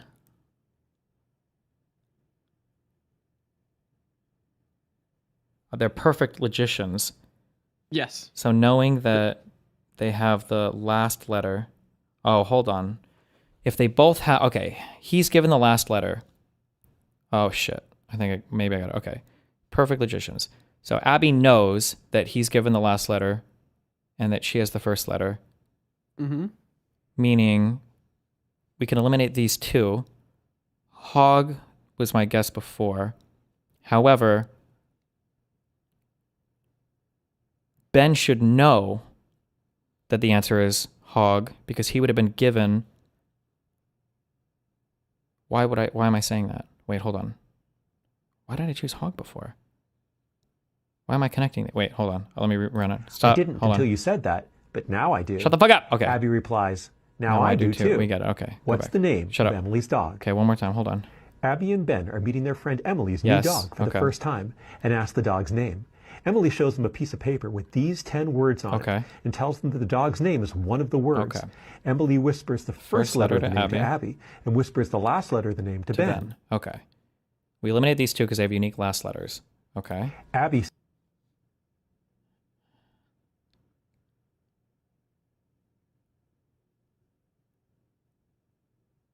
Oh, hold on. If Ben has G as the last letter, then it would be either hog or pug. It has to be one of those two. If he has G as the last letter. If he has G as the last letter, it has to be one of these two. And if Abby was given... She's given the first letter? Yep. If she was given an... Okay, wait. Hold on. Okay, Abby says, Ben, I know you don't have the name of Emily's dog. Because if he was given... He has the last letter, right? Yes. Wait, why did I connect these two? Hold on. He's given the last letter. The last letter is G. And she's given the first letter. She couldn't have been given an H. So it's not hog. She couldn't have been. And he knows that. Right? Wait, does he know that? If she was... Okay, Abby says, Ben, I know that you don't know the name of Emily's dog. Because if he was given a G... No, wait. She gets the first letter. Could she have an H? No, she doesn't have an H. She can't have an H. Right? She can't. So that's eliminated. Hold on, that's eliminated. Now he's given the last letter. If he had a G, he would know it. So it also can't be G? Or can't be pug? Wait. It can't be pug either, I don't think. Because if he was given a G, he would know it. So now they have T, L, and P. Abby says to Ben, I know that you don't know the name of Emily's dog. Says to Ben, I know that you don't know the name of Emily's dog. Ben smiles and... Fuck. I'm not going to be able to figure it out. Are you able to give me a hint or no? Yeah, I can give you a hint. Wait! I know that you don't know, which means that we have a duplicate letter, but all of the things that are left are duplicate letters. Are the 4 words that I eliminated so far, is my logic sound, or did I fuck one up? I'm not sure about the pug logic that you're using, but the other 2 you were on, dead set, but you're missing something about Okay, so let me redo. Hold on. Okay, hold on. I didn't until you said that, but now I do. Abby replies, now I do too. One more time, running it through. What's the name of Emily's dog? Abby and Ben are meeting their friend Emily's new dog for the first time and ask the dog's name. Emily shows them a piece of paper with these 10 words on it and tells them that the dog's name is one of the words. Emily whispers the first letter of the name to Abby. She gives the first letter of the name to Abby. The first letter doesn't let us eliminate anything because there's duplicates here everywhere. Okay. And whispers the last letter of the name to Ben. The last letter lets us eliminate these 2. These 2 are eliminated 100%. Okay. If they both are aware that these 2 are eliminated 100%, because they both know this, they both know what their information is getting, then hog has to be eliminated. Because... Wait, no, wait. Does it? Hold on. Hold on. Why does hog have to be eliminated? Both of them are given the first letter. No, Abby's given the first letter. Ben's given the last letter. Abby says something to Ben. Wait. What does she say? Hold on. I hate you. Kill yourself. Okay, hold on. Abby's given the first letter, and Ben is given the last letter. The last letter cannot be Y or N because he would have said, I've solved it. So both of them can eliminate those 2 words. If he was given a G... No, wait. So they both know that's eliminated. Okay, and then Abby was given the first letter. She couldn't have possibly been given an H because she would know that the other 2 were eliminated. So hog has to be eliminated, right? That's correct. You can go further with that, yeah. I can go further than that? You can go further with that. Okay, wait. Okay. That's eliminated. So now we have T's, L's, and G's. We've got T's, L's, and G's. And then for first letters, we've got B's, C's, and P's. So she could have been given a B, a C, or a P. And he could have been given an L, a T, or an L, a T, or a P. He couldn't have been given a G. There's no way. I have to be able to eliminate pug. Because if he was given a G here, he would know the answer.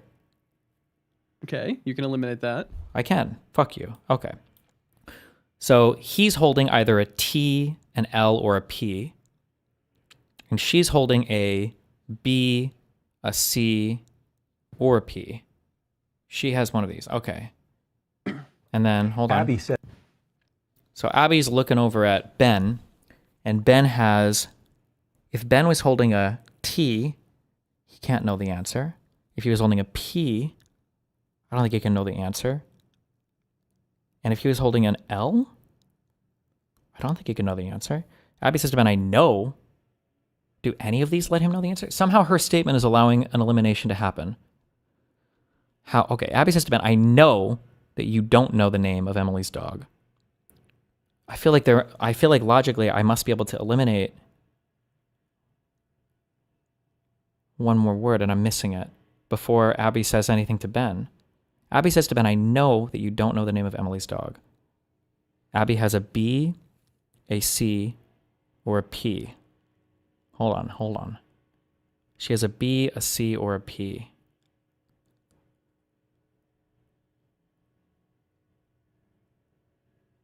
Abby says to Ben, I know that you don't know. We've eliminated the other ones. I know that you don't know. So there must be some way for Ben to know if he had a certain letter. If Ben had a T, it would be either bat or pet. If he had a P, it would be either bop or cap. If he had an L, it would be either cal or pal. How would he know that? Fuck. I don't think I can... Wait. Says to Ben, I know that you don't know the name of Emily's dog.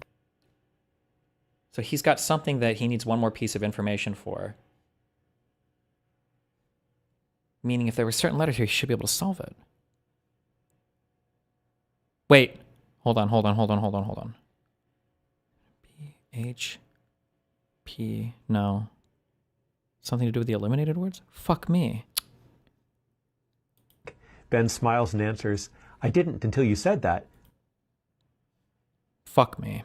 I can give you a good hint. Give me a hint, Moot. So, because Abby knows that he doesn't have a Y or an N, right? Yeah. That means Abby can't have an B or an H. Because if she had a B or an H, then she would maybe be like, oh, it's just bae, because she doesn't know what the word is at the beginning. Or it would be Wait. What? So... Start with the first letter. So she knows... Go ahead. So Abby says, what does she say? Give me her exact word. She says, I know you don't know what the word is. Correct. She knows that he lacks the information to solve it. Correct. And which means she can't have a B or an H. Wait. Why can't she have a B? Because of the Y and the N. Can't she have bat or bop? But if she had a B... Yeah? Oh, fuck. How do I fucking explain this? If she had a B, then his last letter would have to be T or P.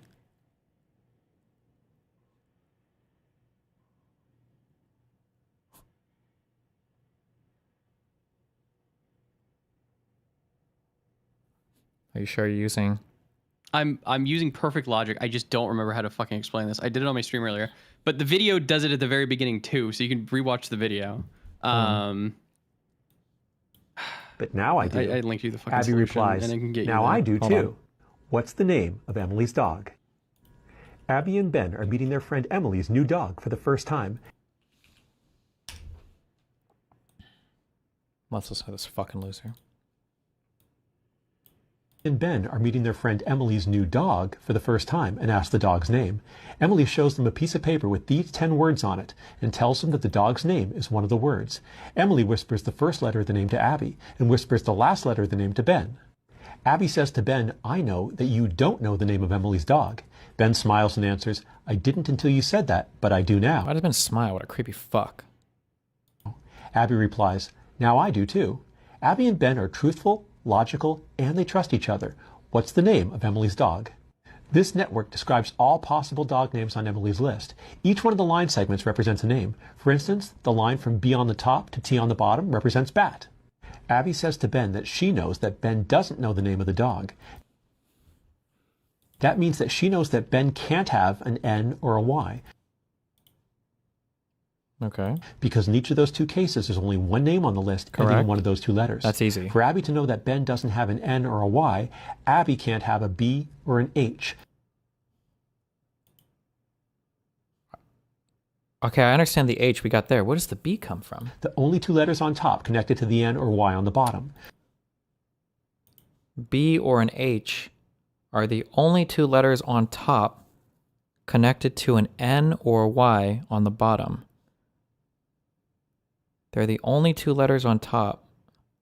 Because if she has a B, she couldn't know that he doesn't know the word. Because if she has a B, then she couldn't know that he doesn't know. Oh, Correct. fuck. Is this what it's like when people are debating me and I'm like IQ checking them? Am I just IQ checked here? I just don't have the... I can't understand it. I feel retarded. Oh my God. If she had a B, then she couldn't cross off the Y, and she couldn't know that Ben couldn't know what the word is because they're unique. It's too much logic. I'm retarded. If she had a B... Yeah. Her first statement she couldn't say.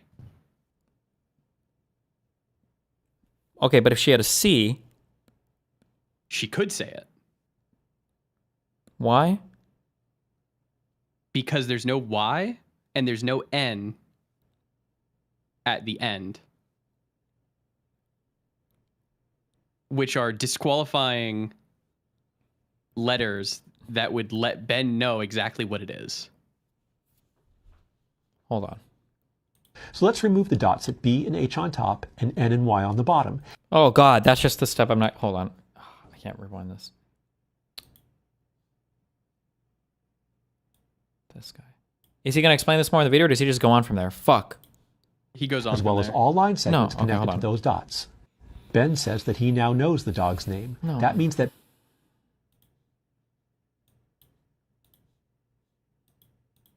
Ben can't have an L. So we remove the L dot on the... are meeting their friend Emily's new dog for the first time and ask the dog's name. Emily shows them a piece of paper with these 10 words on it and tells them that the dog's name is one of the words. Emily whispers the first letter of the name to Abby and whispers the last letter of the name to Ben. Abby says to Ben, "I know that you don't know the name of Emily's dog." Ben smiles and answers, "I didn't until you said that, but I do now." Abby replies, "Now I do too."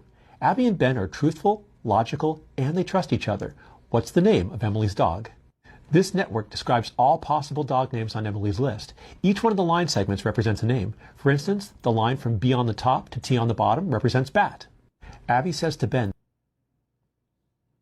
that she knows that Ben doesn't know the name of the dog. That means that she knows that Ben can't have an N or a Y, because in each of those two cases there's only one name on the list ending in one of those two letters. For Abby to know that Ben doesn't have an N or a Y, Abby can't have a B or an H. The only two letters on top connected to the N or Y on the bottom.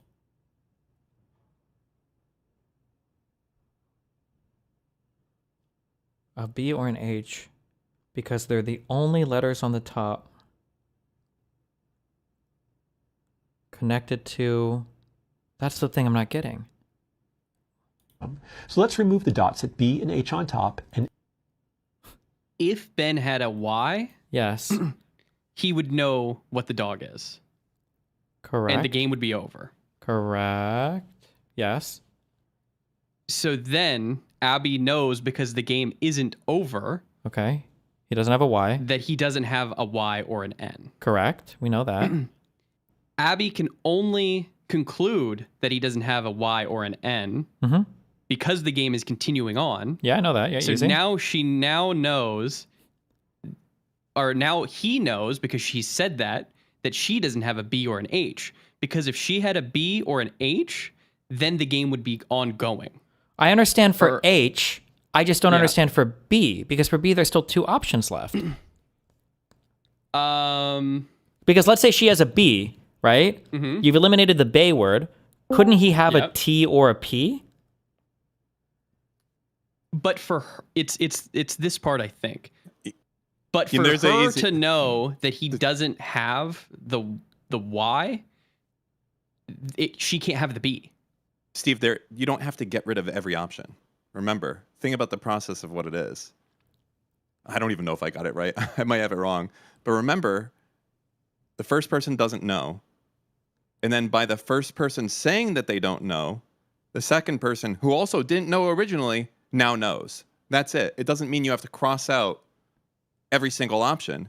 You just think about what would be the case that by the first person saying they don't know, that the second person, who also didn't know originally, by the first person saying I didn't know, now knows. I don't think Dan's correct here. So, okay, if she had a B, she wouldn't be able to make the statement that she knows that he doesn't know. Why? Because He could then have a Bay P. would be- He could have a P and not know, and he could have a T and not know.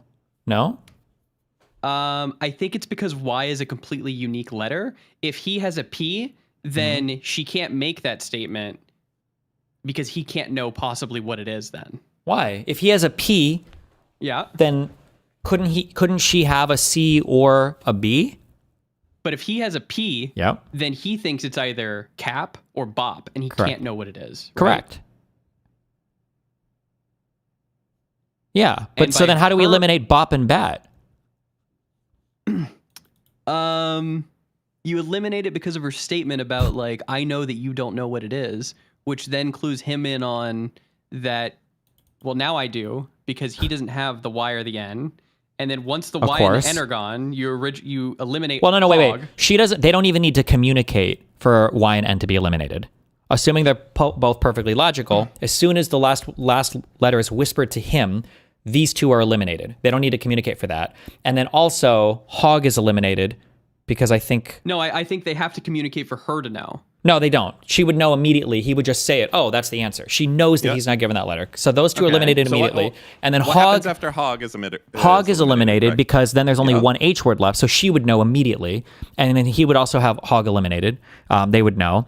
And then pug gets eliminated immediately after because it's the only G one after Wait a hog is second. gone. What? When you say eliminated, wouldn't that be something that now they would both know that could be the word? No, eliminated. It can't be the word. So all four of these can be eliminated with no communication between the two, assuming neither one has said, that's the name of the dog. Sure, but they are... The only way that he knows that is them communicating, and it's said in the story that way. Well, She says, "I so know these you don't puzzles know are what always it like, is." well, yeah, that's the unique piece of information. But what is she communicating? I know that you don't know implies that like She's saying, I know that you don't know what it is because it's not Y or N. Because if it was Y or N, then she Yes. couldn't make that statement. well,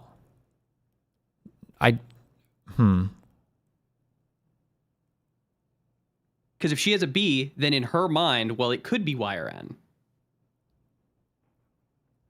And if she has an H, well, then in her mind, it could be hog or hen or whatever it is. So you're getting to, well, she doesn't have either of those letters, so that's why she knows that it's not Y or N, and that he can't have it because he would have said like, oh, I have it.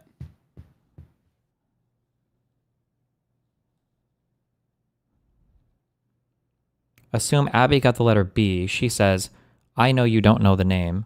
Ben, who got the letter Y, says, wrong, I know the name. It's Bay. I got told the last letter was Y. Proof by contradiction.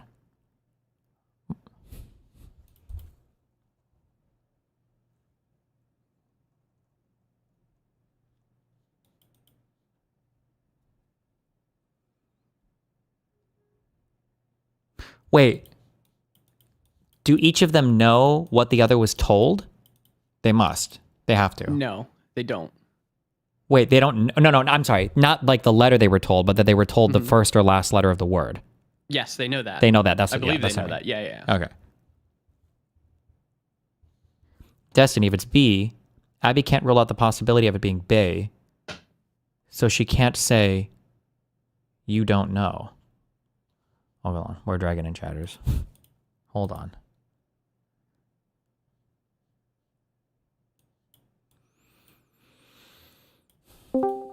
Okay. Fetus fondler. Hello. All right, what's up? Okay, so there are 4 classes of words there, right? So you have the B's, the H's, the C's, and the P's, right? Correct. And so if she was given the first letter being B, Mhm. what is it? She cannot definitively say that he does not, because there is a 1/3 probability that he would know instantly. Okay. Oh, wait. Stop. Oh, okay. Hold on. Fuck. Wait. Hold on. It's turning slowly, but okay, I think I understand. And then we do Okay, that wait, same stop. process Okay, with hold H's. on. I was All right, doing okay, too my much. bad. I was doing too much logic. I understand. So she says, fuck, never mind. So she says, I know for a fact that you don't know the answer. I know that for a fact. So that means that we can eliminate all the B words because he could have a Y. And if he has a Y, then he would know the answer. So for her to know for a fact that he doesn't know the answer means we can eliminate both B words. And for her to know for a fact that he doesn't know the answer means we can also eliminate, is it the N words? Or wait, how do we get rid of hen? Wait, hog and... Think of it like 4 different, like I said, 4 different segments. All the B words, or words beginning with B, beginning with H, C's, and P's. H's, yeah, C's and P's. Okay. Oh, and then she also does the, I know for a fact, oh wait, okay. Ending in G, we got rid of those words. Okay, so now we're down to the P's and the C's. So how do we go from what are the P's and the C's next? So since she says that, she knows for a fact he doesn't have the answer. He can, in his mind, he knows that she doesn't have a B. He knows that she doesn't have an H. And then somehow he eliminates the P's from that? Wait, you can't eliminate G. Hold on, let me back up with this new understanding. I'm sorry, hold on. Stupid, 1 second. Okay. Both of them are given a letter, okay? And then she's given the first letter, and he's given the last letter. She says to him, I know that you don't know. Wait, she says, I know for a fact that you do not know the answer. So because she knows that, she knows for a fact that he wasn't given a Y. Wait, what was the thing you said that turned the key again? Say that one thing you said again. Frosties, go. Wait. If the letter she was given was a B, right? There's a 1/3 probability that he would know instantly. Right. So it can't be any of the B's because it has that unique ending in Y. Oh, correct. That's why. Okay. So she knows for a fact that he couldn't have solved it instantly. But if she was given a B, she wouldn't be able to make that statement. So we can cross all the B's off, okay? She's also looking at the words. There's hen. If he was given an N, then 50-50. she would know that he would also know that instantly. So she can say, I know for a fact. I know for a fact that you don't know the answer. So she can't have an H. So she can't have a B or an H, okay? So now she's eliminated all of these on the left. So now we are left with only C's and P's. So she either has a C or a P. Mm-hmm. And then he says, oh, but she says she doesn't know either, right? Well, she obviously doesn't know because she hasn't said it. So she has to have either a C or a P. And he says, oh, wait. Assuming perfect logic, if she says, I know for a fact that you can't know the answer, after this, she says, I know that you can't know? Is that what she says? or I know that you don't know, does that let us Yes. eliminate pug?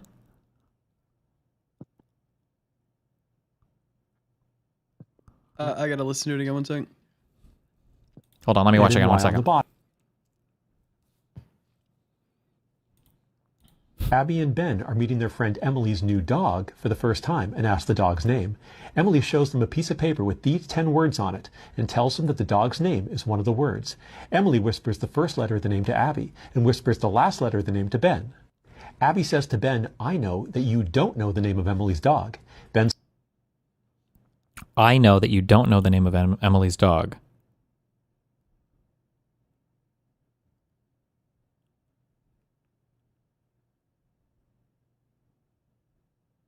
I know that you don't know.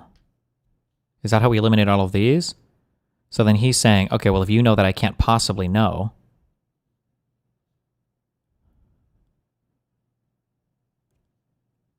then that means now I do know. Wouldn't this, I don't understand. Don't we eliminate pug from this?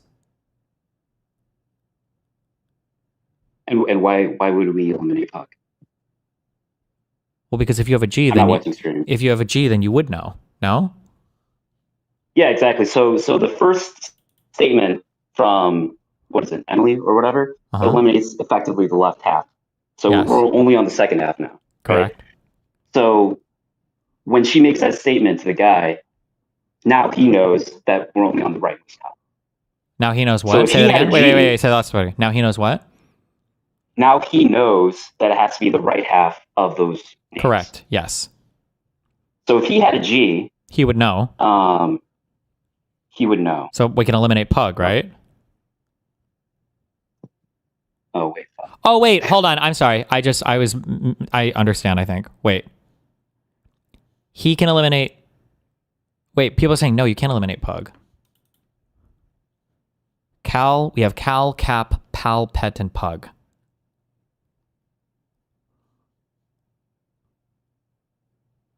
If she knows that he doesn't know, and if he was holding...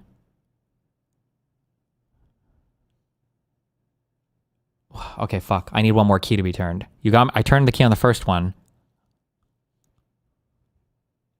I thought I had it, and then I lost it. I didn't know, but now that you said you don't know, I do know. Okay.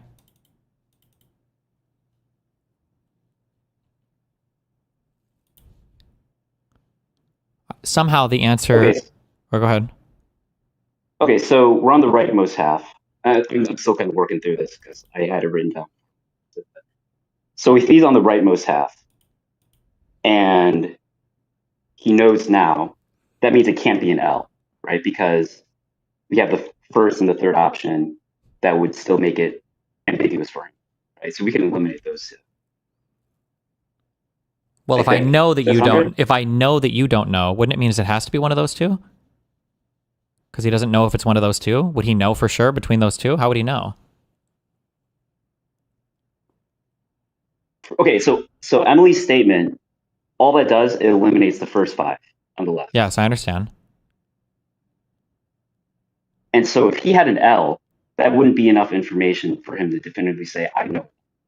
Okay. So we can eliminate two words with that in mind. I know you don't know. Well, doesn't he know what it is immediately because all of the left side is gone and he has the last letter? Well, if she says, I know you don't know, then that means that Cal and Pal would be gone.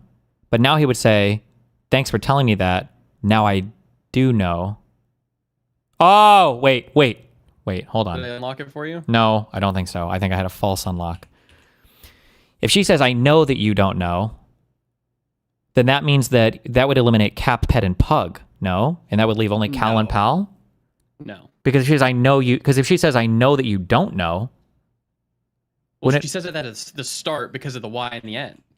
Okay, am I past her statement now, so it doesn't matter? Yes. Okay, then ignore that. He knows. Well, he says something like, well, I didn't know until you just said that. Okay.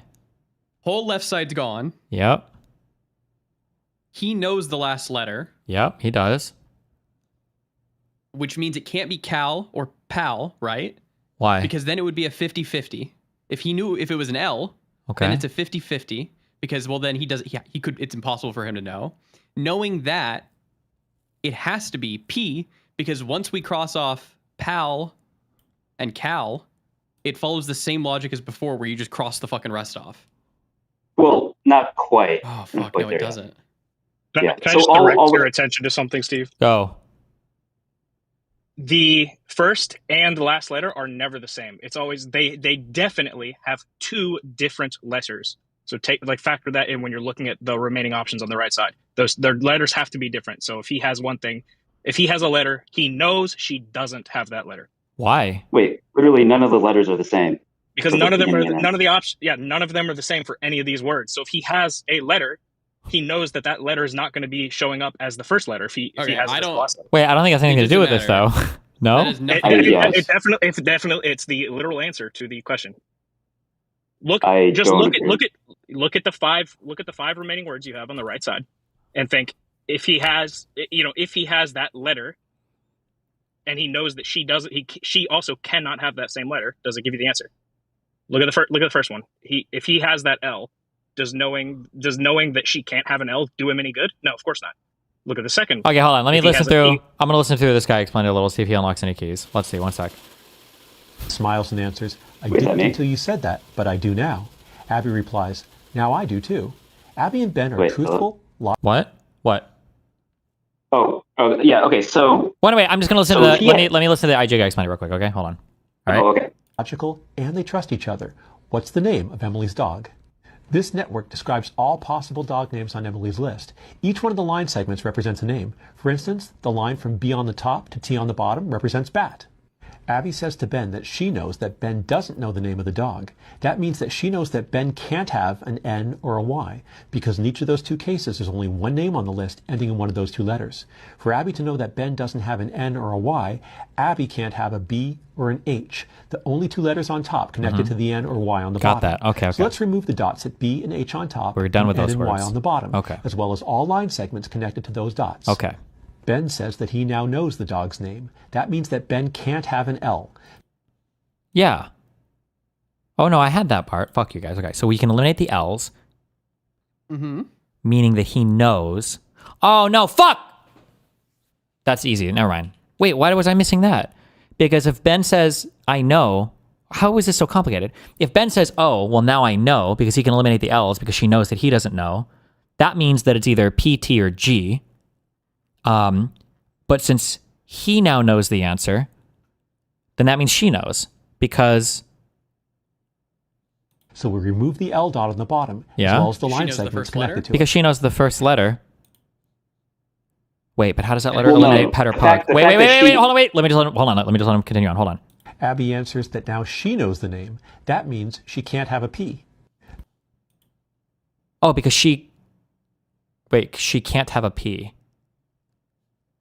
Because she knows. So he knows because he has the P. And it's the only one there. And she knows because she has the C, and she's already crossed off Cal and Pal because he would be at a 50-50, right? How does she know, or how does she know that he doesn't have a T or a G? Because he then says, I didn't know until now. Oh, because when she says, I know that you don't know, he can't have a T or G because it would be one of these. So he can't know between these two. And then he says, oh, well, now I know. Because that means that she has a C, so he has a P, right? I think that's it. Yes, that's what I was trying to like. The words can't repeat. So if he's sitting there with a P and she says that, then he goes, okay, well then you must have a C because you're. No, that logic is not true. No, that's not the correct reasoning. No, definitely not. I don't think either of you have said the correct reasoning. No, my reasoning is sound. Hold on, backing up. She says, start to finish. Yeah. Okay. That leaves just the C on. Hold on. Here we go. You're about to get the most perfectly logical logic you've ever logicked in your entire life. All right. Abby and Ben are meeting their friend Emily's new dog for the first time and ask the dog's name. Emily shows them a piece of paper with these 10 words on it and tells them that the dog's name is one of the words. Emily whispers the first letter of the name to Abby and whispers the last letter of the name to Ben. Abby says to Ben, I know that you don't know the name of Emily's dog. Abby says to Ben, I know for a fact that you don't know the name of the dog. She says, I know that. And the reason why, because if he had a Y or an N, he would know.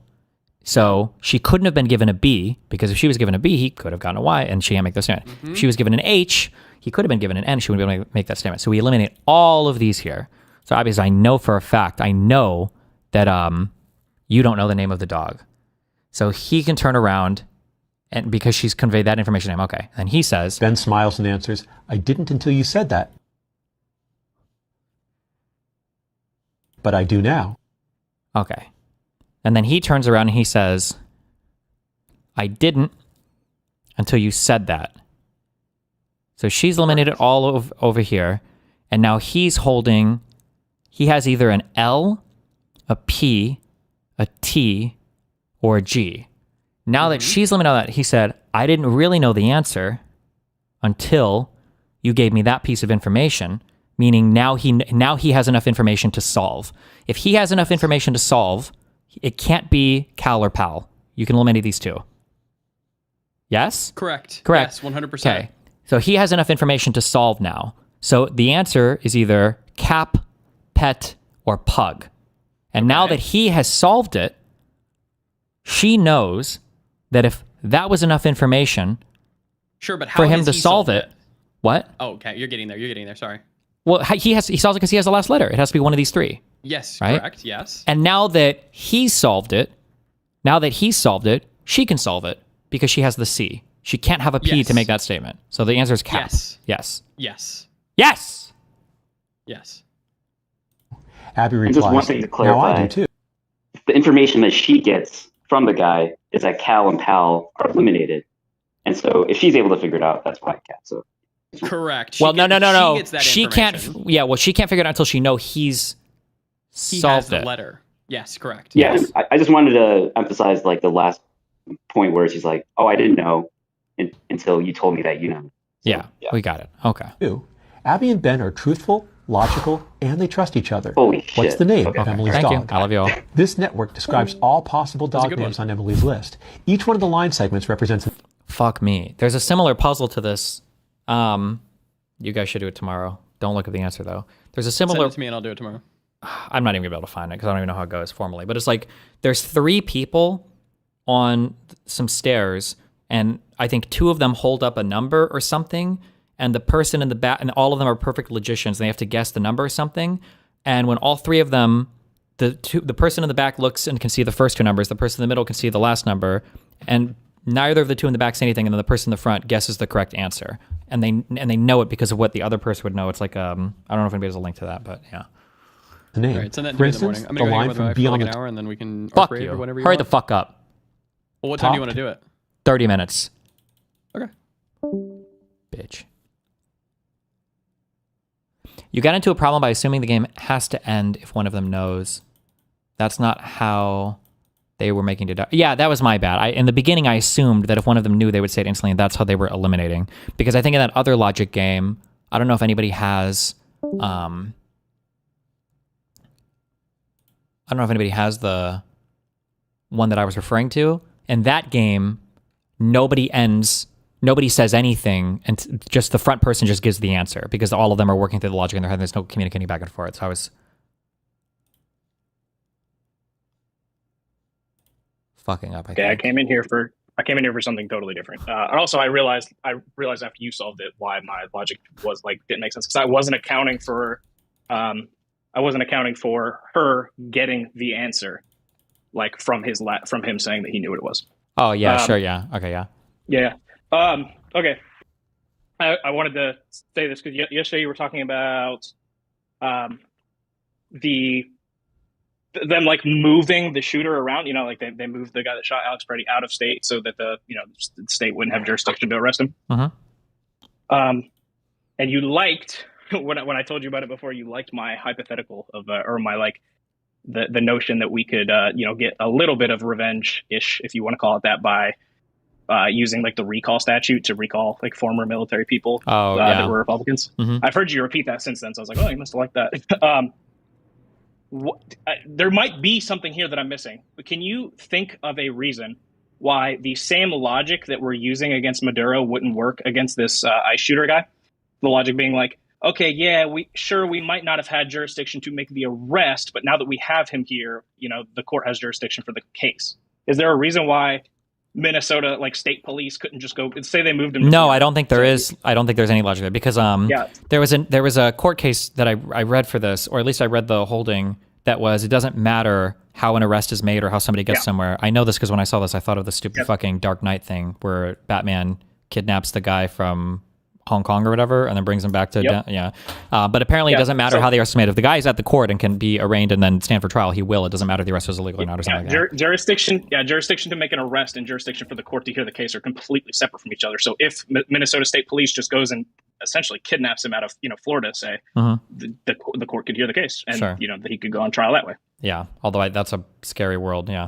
Yeah, I mean it's a terrifying world, but it's the same like Maduro. It's the same logic they're using on Maduro. Like, we didn't have jurisdiction for this arrest, but he's fucking here now, so we're doing it. Possibly, yeah. You said that you're like, I don't know how we ever get the guy. And I was like, well, bounty hunters technically. Maybe not for real though. That's video game. Yeah, not for real, but just like technically, as long as you get him to the courthouse now. Well, he's at the courthouse now, so okay, got him. All right. Well, thank you very much. Okay, see you. Have fun. Be careful. T on the bottom represents bat.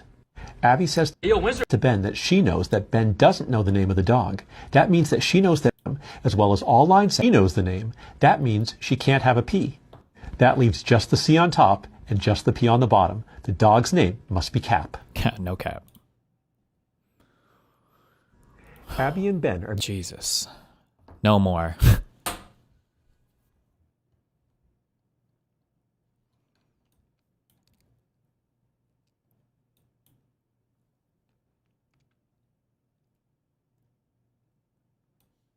Oh, that one puzzle that I was describing is similar to this, but more complicated.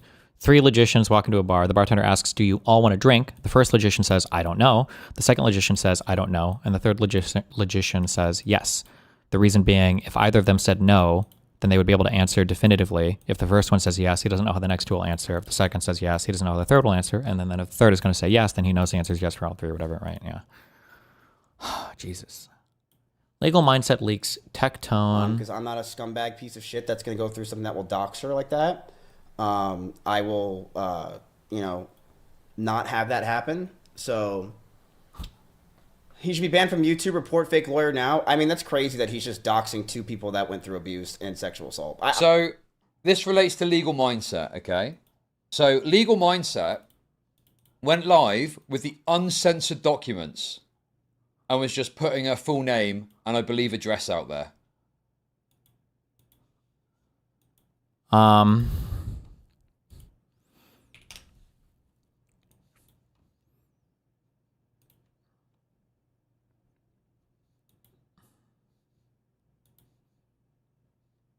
Man, I don't want to be involved in this shit.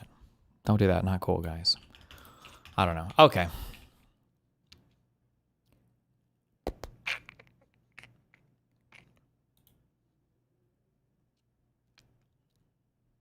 Oh, nice. They're on. Big thanks to everyone at Mythic Talent, also to Tectone for the seal of approval. Happy to be working with a great team and no objections to creating great content in the future. Are the documents even sealed? No, I don't think so.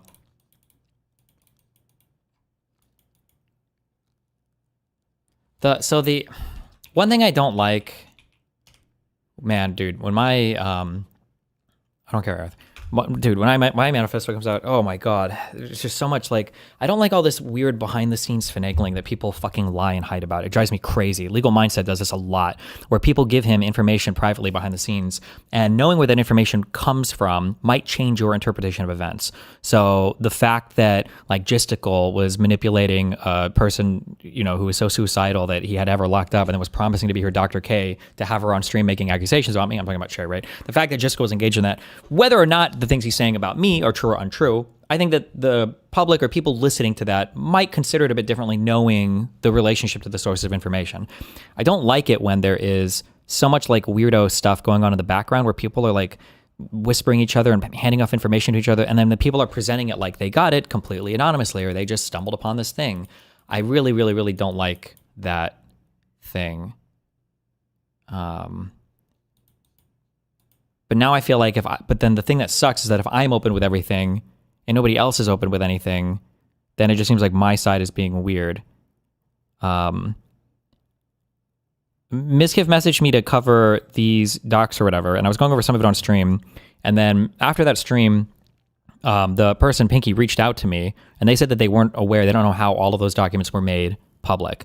And after they told me that, they said that they didn't want all of their information like plastered all over the internet. I told Miskiff that I wasn't comfortable going over anything on a stream unless it was like censored, basically. I was like, are you like, I don't think this person wants their docs info out. Can you like censor these documents? Now, maybe he was going to censor them anyway. I don't know. Now, apparently he did here, which is good. After I said that to him, he said they were censored after that. So yeah, I don't want to, if this person's trying, I don't know how, I just don't know anything about like the state court filings or how stuff is coming out or how stuff is being released. Yeah, I don't know. I don't know how many people are like, Jessica is doing exactly this by sending stuff to Mizkiff for him to go over now. Yeah, it's just, I don't care if people do that, but I think people should be open about where they're being fed information from, you know? It just feels a little weird. In my opinion. Fucking annoying here. It's annoying. Fucking annoying here. Oh, fucking annoying here. What is like? This is what I don't like. Uh-huh. Why does Miskiff need you to cover it? Well, initially I think I offered on stream, and then I think I even DM'd him. Because I can interpret court documents, because a lot of people don't know what any of the language means or can't just read them and understand what's going on. But I don't want to be like covering stuff that, if it's like making people uncomfortable, maybe, I don't know. I just don't have a strong enough position on it to hate one side to know if I would care to cover it or not. Like, I don't have strong enough feelings, if that makes sense. Like, if I thought that she was completely and totally in the fucking wrong based on my take on everything, then I would say, well, these are public filings, you know, fuck you. But I don't know the nature of their court case or anything as well, so it's hard to say. Why? What are you, like, retarded? This is us, the commentators. Yeah. Okay, Asmongold, Hassan, Destiny, whatever. Right. And then this here is like politics. Politics, yes. I see that. And it's like, this is like, it's a fake world. Nothing is real. We can say whatever, do whatever, blah, blah, blah. But as soon as Destiny's like, you know, somebody could fuck this guy up for saying this shit. Or now these guys lose their fucking mind over it. Yeah. You can do politics without advocating for being violent against people that have opinions? Yeah, obvious. What do you say? These people need to be tried and executed. Like, again, this is going into the politics world. He's saying, well, no, I'm just saying that in the court of law, they should be tried and then executed and hanged. I'm not saying anything violent. It's like, okay. Like, is Destiny, would it be feasible to just keep in touch with the victim to see what they think is okay to cover? Well, kind of, but that's also biased too, because maybe she's full of shit and she's lying about everything, and maybe Tectone is more innocent than the court docs imply. I don't know. I'm not saying that he is. I'm just saying that if I'm getting sources from just one side of the information, then I mean, obviously that source, regardless of if she's right or wrong, it's going to be somewhat tainted. That didn't happen. I'm sorry, my audio just glitched. I mean, it's the same thing how I tell people, like, I mean, I understand why people don't want to believe me about my court case. That's fine. That's why I'm waiting for my dismissal. Because everybody's going to represent their side, obviously as being the correct side. Although I would argue you could read my filings. But what are you talking about? Are you retarded? Is he LARPing that he only wants violence for people in charge? No, again, I'm repeating this for like the 5th time. There has never been an illegal takeover of anything in the history of the planet. Nobody has ever done an illegal thing that comes to lead a new government because they always create some pretextual justification for what they're doing. Even the Civil War, the state's like, oh, we have the legal right to secede. I think that we have a right to do this. This is our state right or whatever. Everybody has a reason to. A dictator is saying, well, they broke the law. We have the right to do this. When Saddam Hussein was killing everybody, it's because they were backstabbers and murderers and everything else, or to the party, or they were traitors to the party. There's always a reason. So ASMONROACH's going to say, well, I'm not being violent when I say, oh, what? You don't trust the courts now, Destiny? You don't trust the courts? I said they should be tried for treason and hanged. You don't trust the courts now, Destiny? You don't trust the courts? Like, the whole in court is the new in Minecraft for them. I think Wall should be fucking murdered in court after he's been tried for treason, where I'm only going to vote for a guy who pushes capital punishment. It's like, okay. I mean, based, I guess. Like, epic, dude. Okay. So, by the way, this is more of what I've said. Every one of Destiny's stupid arguments like this is hinged off of some brain-dead Reddit false equivalency. Oh, well, because you said this, now it's okay for me to say this. No, it's not. What are you, fucking retarded? It's so stupid. Like, this is not a fake world. This is not, like, just pretend. I don't like how streamers engage with politics like it's just a pretend world. What do you mean it's a pretend world? So because it's not a pretend world, you can advocate for people to get killed? No! That's the point, you fucking retard, but you're the one who's doing it. You celebrate when people get killed. Your chat is laughing when people are getting shot. You're talking about people need to be tried and hanged for execution. You think it's Raffle Mayo when fucking Trump is supporting people getting... That's the point. How is he going the exact opposite way with this? What is wrong with you?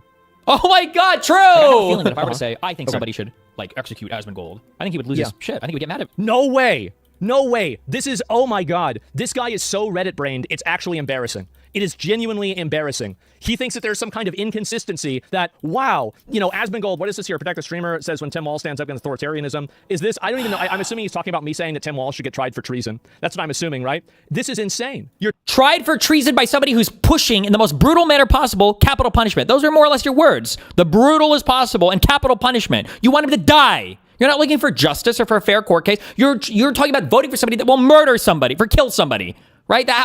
Jesus. Talking about advocating for killing somebody? Oh my God. Here it comes. This is like Where saying is it? that because you advocate for self-defense, that means it's okay for me to shoot you. Just because it's the same base action doesn't mean that it's the same thing. This is like, here, let me remove all context, all nuance, and all logic out of this, and then instead of that, bake this false equivalency that justifies me advocating for vigilante violence. This is retarded. Vigilante, because it's not by court. Okay. But like when he's saying shit like this, it's totally okay? Absolutely it is. Okay. If JD Vance does not push for treason with capital punishment against Tim Walz, do not vote for him. You want Walz to be killed. That's what you're saying there. Treason with capital punishment. It wasn't even enough to just say what you should try him for. It's he needs to try him for this crime, and then he needs to be executed afterwards. He needs to push for execution. That's unhinged.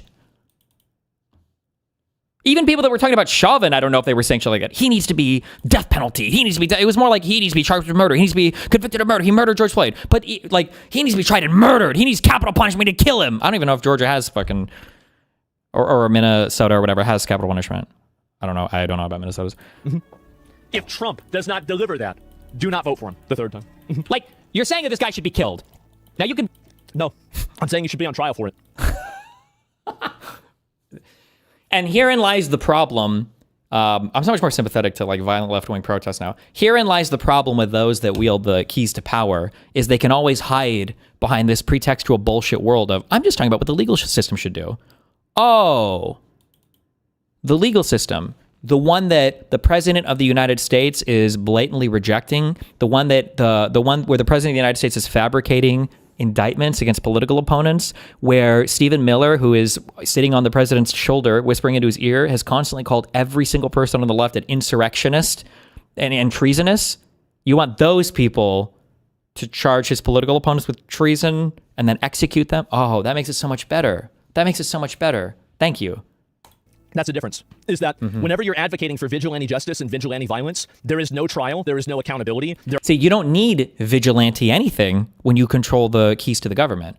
I don't need vigilante justice. I've got Donald Trump giving personal orders to the Attorney General, who has fake prosecutors like Lindsey Halligan to do this for me. See, it's not vigilante. What Trump is doing is de facto vigilantism, by the way. He's firing prosecutors and putting in the ones that will bring the bullshit indictments that aren't even surviving grand juries half the fucking time to bring politically charged indictments against political opponents for political reasons just to try to fuck with them. Like, how? Like, it's not vigilantism de jure because he's the president, but de facto, this is vigilantism run amok in the DOJ. There are no protective measures, and it is completely up to whatever crazy person out there to act on whatever impulse they have and do it. Whenever I advocate for that, this is the issue, right? Is that this is like saying, well, how can you be against violence if you think the police should apprehend criminals? Yes, obviously, there should be some degree of accountability to somebody that's doing something illegal or breaking the law or siding with a foreign country. This is like Luigi. Yeah, exactly. Like, Luigi is totally fucking different than the state executing somebody for doing something wrong. Like, this... Luigi is not that much different from the Trump administration, though. The Trump administration has shown time and time again that they have a blatant disregard for rule of law. How many times do they call them activist judges? Thousands of decisions passed down by activist, left-wing liberal judges that shouldn't be judges. They've attacked every time they can every part of the institution from top to bottom that comes with criminal proceedings. They've got fake bullshit agents out here, these ICE dudes. They've got fake bullshit prosecutors because they fired most of the good ones. And then they've got judges when they give decisions that they don't trust. They say, we don't trust these judges. They're activist losers, right? These are the people that I'm supposed to trust, you wanting to try people for treason and execute them? You're fucking insane. It is unbelievable how every single one of Destiny's arguments to justify his unhinged, stupid fucking rhetoric about, oh, wow. Remember, like, whenever he said that the kids in... The problem is Asmongold is using the Reddit argument, and he doesn't realize it because he's smart, but he thinks he knows more than he does because he's too lazy to do any reading or research. So he just relies on his little brain to carry him through these arguments. Because there's a world where if you don't know anything, what Asmongold is saying sounds true. Yeah, there's a huge difference between killing somebody in a court of law versus just vigilante justice, right? Well, if you don't know how courts work and you don't know how the Trump administration is using the courts, then yeah, there is a big difference.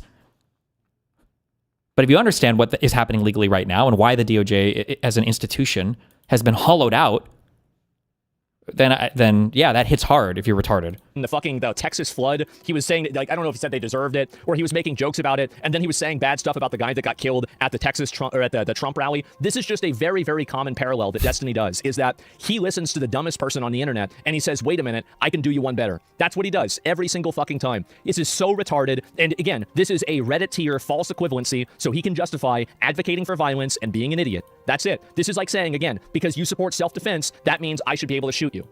No, absolutely not. Just because you say, okay, in some circumstances, this would be acceptable, that doesn't mean that automatically, in every circumstance, it's always acceptable. It's the same thing like, oh, I advocate for taxes. Okay, well, because I think taxation is theft, then I can steal your stuff because you're advocating for stealing through taxes. Can you, it's so stupid. I can't believe he's even saying this. Oh my God. This does annoy me. It does. Try to lie and say, well, no, it's pathetic. I mean, like, for the process or whatever. The president doesn't charge crimes. Yeah. Now you can say, well, no, I just mean I want the president to choose an attorney general. The president doesn't tell the attorney general who to prosecute. Well, no. Why are you intentionally obfuscating? It's obvious that I'm saying that there should be a process to determine whether this person, like, basically, this is my argument. I think that if Tim Walz knew that he was funneling money to Somalia, then that money was being sent to a terrorist organization. Tim Walz was effectively funding a terrorist organization. And read some of the comments that are wild. Oh, I'll get to that. It's direct attacks towards Asmongold, of course, right? You could say something like, I want an investigation or something, sure, but that's not what you said. You said you wanted to vote for a new president who pushes to have him tried for treason and executed. That's what you said. Like the whether or not he's guilty of this thing is a foregone conclusion in your mind. You're just looking for the executioner. That was your statement. Not if it was just like, I think Walz should be investigated for this stuff. I think he should be investigated. I think this is treason. He should be investigated for this stuff. Well, fine. It's retarded, but fine. You can have that opinion. But that's way different than I'm only going to vote for the guy that tries him for treason and pushes for hanging.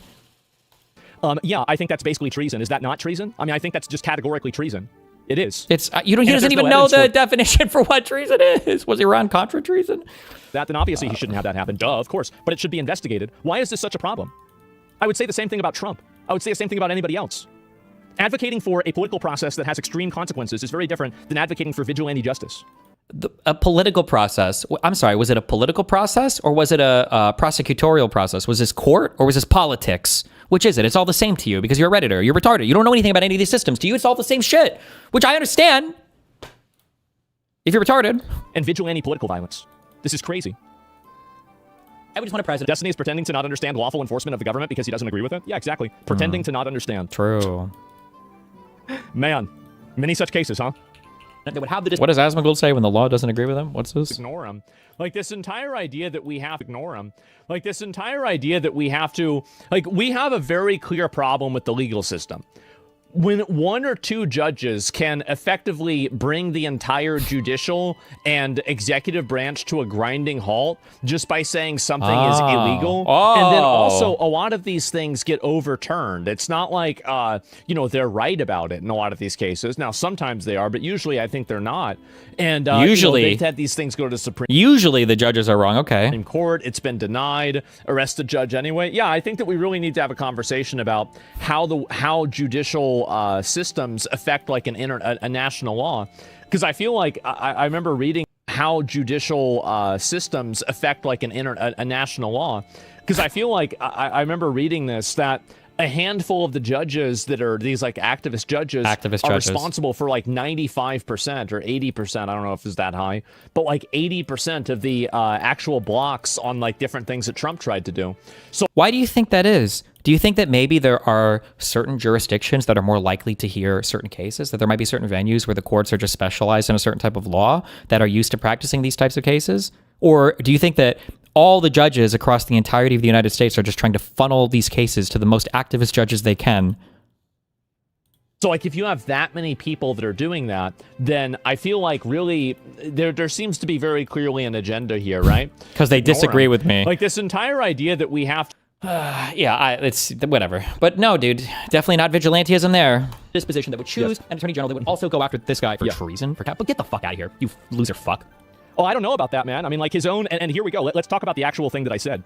Tim Walz, I think, did know that the money was being funneled back to Somalia. I think that he did know. And I think that people, the multiple whistleblowers, even inside of his own party that said that, I think that him, as soon as the video went public, and like the Nick Shirley video, him immediately dropping out of the governor's race, I think was very, very condemning. And I think also the fact that all the other people around him had been convicted of fraud for like the Feeding Our Future stuff, I think that there's a very, very high probability. All the people around him?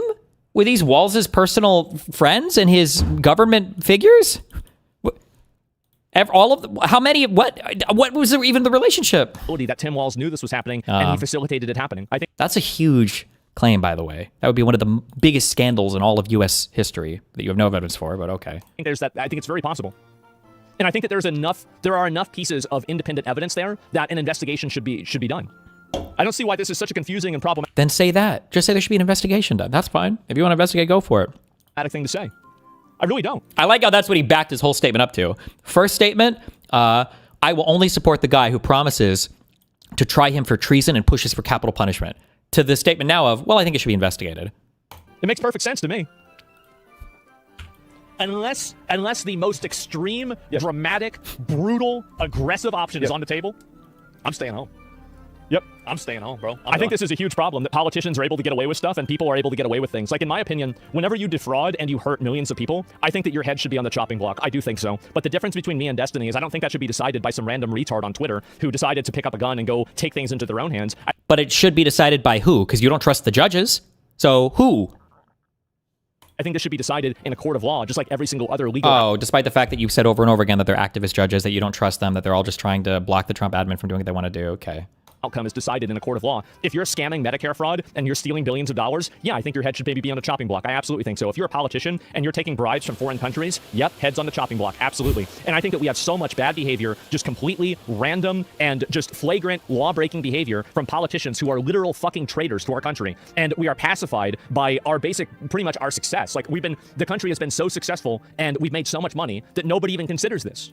If there's no accountability, it's going to keep happening. Absolutely. It'll never happen? That's fine.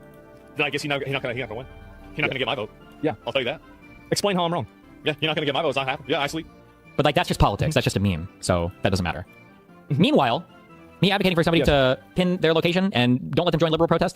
Guys, well, you're okay with self-defense. That means I can shoot you. Wait a minute. So you think somebody should go through a legal process? Oh, well, I disagree with you. So that means I can do the same thing without the legal process. Because those are the same things.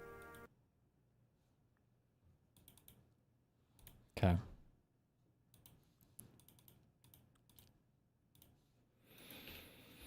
What is this? They did it with Trump too? Did they do it with Trump? I don't remember them doing it with Trump at all. People are sharing a completely fake AI generated photo of the... Oh, yeah, obviously that's fucking fake.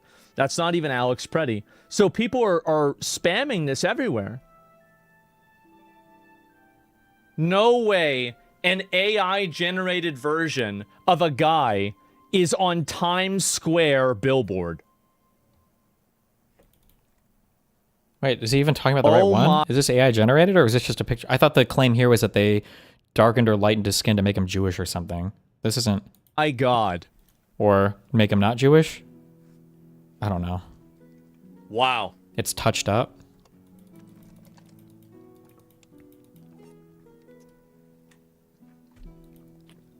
Man. That is insane. Psyop, we're doomed? Yes, I know. Is this fake? It looks fake. The image is also fake? Okay, wait a second. All right, let's go ahead and find it. We're going to see if we can look it up on here. Video falsely. Okay, so it's not real. So this is even better. So let me get this straight. Why not read? Why not like read an article? Did he really just go by the headline of the first result? See if we can look it up on here. Video falsely places tribute to Minneapolis shooting victim in Times Square. Video falsely places tribute. Wait, hold on. Is that saying the exact opposite of what he thinks? Because this headline reads to me like it's saying that that billboard is fake, and there's just a video that faked it, but I don't know. Let me check. Hold on. I might not be interpreting it. This was on Yahoo News. Tributes and rallies abounded in remembrance of Alex Pretti, the 37-year-old intensive care nurse who was shot and killed by federal immigration agents in Minneapolis, Minnesota, but social media posts claiming his picture was projected onto a large billboard in Times Square are false. An AFP journalist visited the New York City location and confirmed there was no such homage. Breaking. Alex Pretti, honored in Times Square, reads the caption of a January 26, 2026 X post sharing the clip.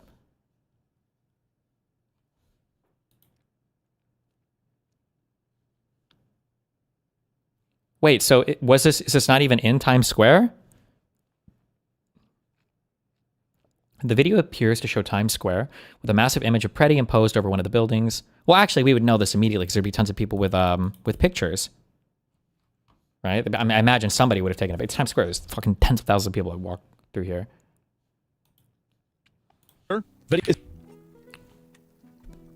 Man, that is insane. Psyop, we're doomed? Yes, I know. Is this fake? It looks fake. The image is also fake? Okay, wait a second. All right, let's go ahead and find it. We're going to see if we can look it up on here. Video falsely. Okay, so it's not real. So this is even better. So let me get this straight. So this guy's using a fake AI image of a fake billboard to push a fake narrative. Everything's fucking fake. Oh, never mind. He does understand it. Never mind, I got it. Okay, hold on. I thought when he was saying it's fake, he was referring to we're like 3 levels of meta fake right now. He does understand that. Okay. Every video is fake. Everybody's lying. This is insane. Oh my fucking God. I think. Pure slop. I know. This is crazy. What the fuck is going on? We live in a simulation. Yes, AI at this point is just, in my opinion, like I can't immediately tell this is AI. I mean, I don't know, like the whole quality for it is bad. I could see that maybe, right? Yeah, sure, I can see it now that I'm looking at it. But if I'm just looking at it for like 2 or 3 seconds, I'm going to assume that it's real. I will. And there's some of these I can tell. I mean, there's a lot of them that I don't think you can. There aren't. So they edited a version of this guy's face, and then they also even used this too. Oh my God. Well, I guess that's what's happening now, guys. And there's no Minnesota. They fixed his nose only. Well, I think they also changed. He changed his statement. He still retorted he thought the billboard was fake, but the picture was fake. Wait. No. I think he's saying he understands the whole picture is fake. Like the whole thing is fake. Not just the picture on the billboard, but that whole thing is fake. I think he understands that. That's what I'm getting from him, I think. Yeah. Change this chin, right? Now, in my opinion, should the media be able to do this to show somebody what somebody looks like? No, I don't think that they should. I think this is ridiculous. Anybody who's advocating for this or thinks this is good is a fucking moron.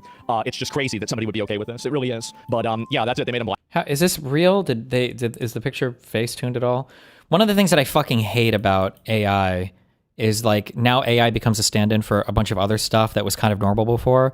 Like people will, there was an app on your phone, I don't know if it was iPhone on there, called Facetune, where people are like tweaking and changing stuff. And you used to say Photoshop, but now when you say AI, it's like super malicious. And it's like, well, I mean, like people like touching up somebody's hair or something, but I don't know if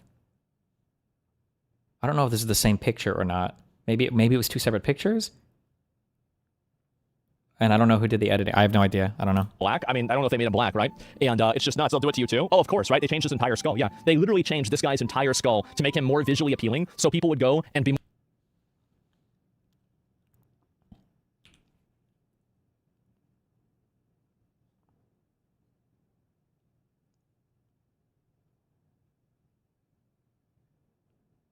Oh, fuck me. I hate him. Because like, I'm making a guess here, bros. I really don't know. But like... Generally, if you go to do headshots, you'll have like multiple pictures taken. Like, is it possible that these are just 2 different pictures from the same shoot? Because so like here, it almost looks like his head is like tilted up a bit more. And I'm only saying this because, so his chin gets shorter and his nose gets shorter, but also like look at the balding on his head. I feel like his head is tilted a bit up more too, where the head, like the hair is like more straight on, whereas here it seems like his head's tilted down a little bit. But maybe I'm hallucinating things. I'm not sure. His right eye looks different too. Sure, maybe, yeah. And the glasses are like, the glasses are at a different angle. Like here,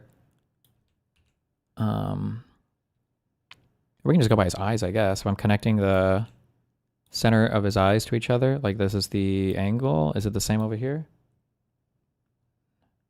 Not really. Like his head looks more even here. Like this just looks like a second picture. But I could be wrong. I don't know.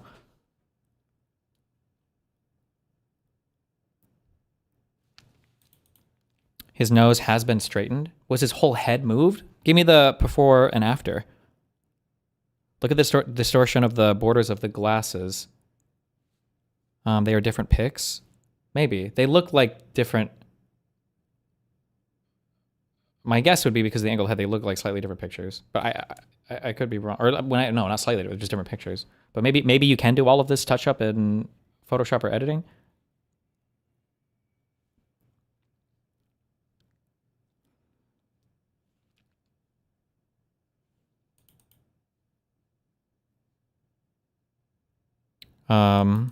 The hair is too similar. When I say different pictures, I don't mean like from a totally different photo shoot. I mean like when you do headshots, you might do like you might get like 10 or 20 different pictures from the same, like the guy's like taking pictures and you're like moving a little or posing or doing a different thing or whatever. And then the photographer will, I think they usually color grade them or touch them up or whatever, and then they'll send them to you to see what you want, depending on what you're asking for. But I'm curious if, who accused this of being like photoshopped or AI generated? Like what's the before and after here? Like where are we getting this before and after? Question, why would there be two seemingly identical photos? You don't think an AI face tune would slightly morph things around, whether by accident or by the nature of tuning an image? I don't know what the AI tunes typically do. Like would an AI tune try to shorten your chin? Like I don't know if that would, but I also don't edit my pictures. I don't know if anybody would want to do that because you'd end up looking so different. It might like fundamentally change the way you look in a way that would be like jarring. So I don't know if people would want that type of software. Usually you would just find like better poses or better angles or whatever. Whereas like, again, it's common to take, you might take 10, 20 pictures or whatever at a similar angle. And then the photographer might send you all of them and ask which ones you want touched up or which ones you want. Because if they're shooting, I don't know if you shoot photos in RAW format. I think that might just be video, but you might shoot in a format that requires like, or at least every photographer I've worked with will touch up photos or whatever.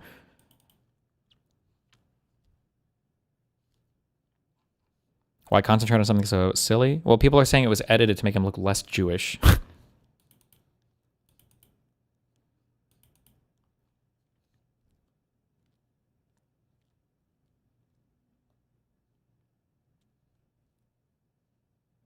Unless it's like a different face with lens zoom, I would assume the second pic is heavily edited. No.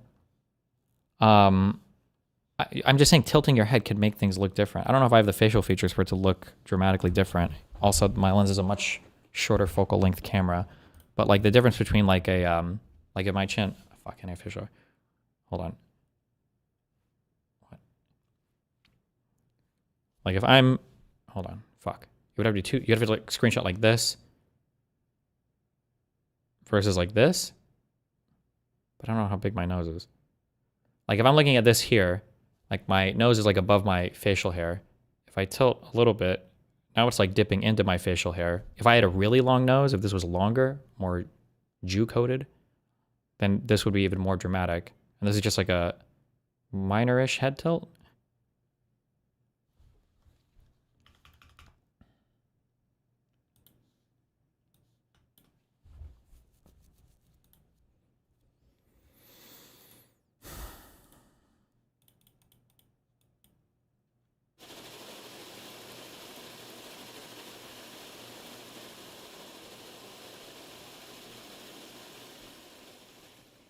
March for Our Lives posted this on January 24th, 6:02 p.m.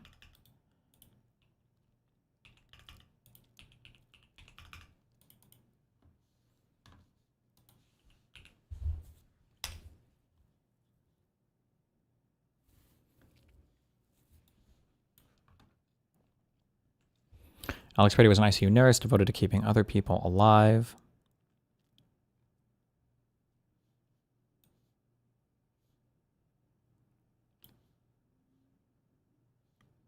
This picture, I think, looks like this picture. That's probably the same picture, maybe. Yeah. Although, keep in mind also, this is like a picture in a plastic picture frame too. So it's going to look a little bit weirder. You got a lot of picture elements going on.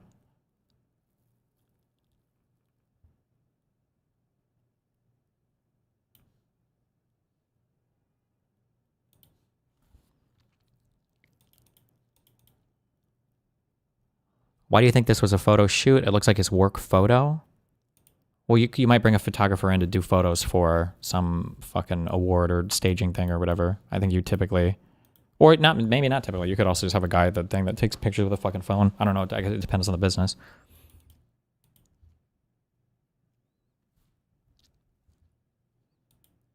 The one on Wikipedia here looks like the one on the left. Yeah, my guess would be, my guess is that this is a different picture from the same photo shoot. That's my guess, but I have no way of proving that. I don't know where like this accusation of it being like edited even comes from, so I'm not sure.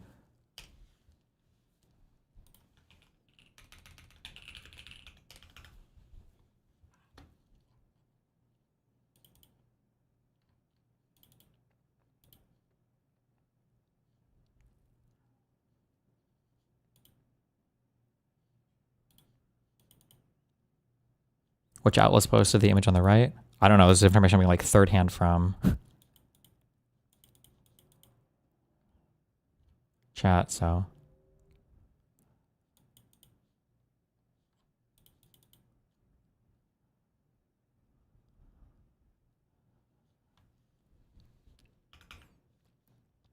They kept all the secondaries on a photo shoot?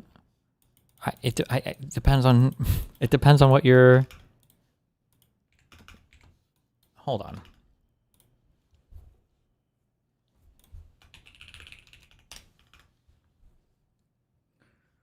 Fuck me. I bet I don't have these anymore. Photographs.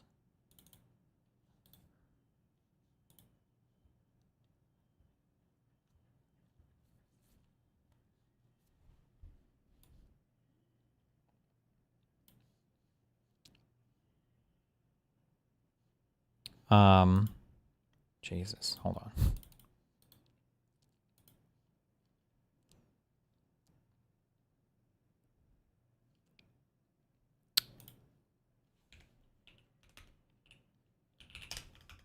I'm not even gonna have all the fucking, I don't think I have the original thing that was emailed to me. But like even of the things that I kept, wait, wrong thing, hold on.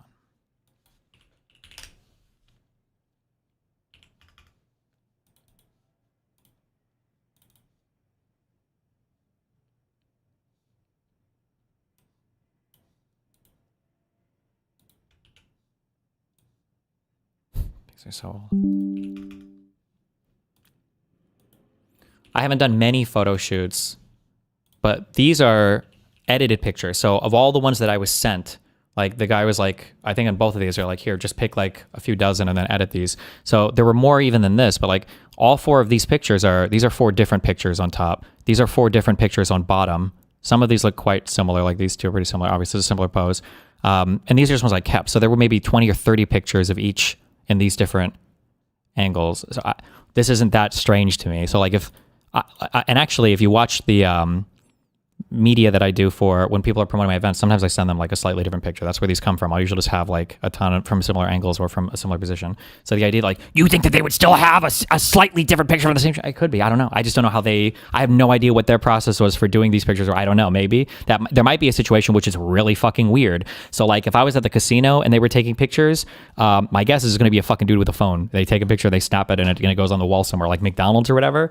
If it was for the event that I did with James Fishback, I think I posted photos from that. They had a professional photographer, and I think they sent me 2 or 3 photographs. Fuck, what was the name of that?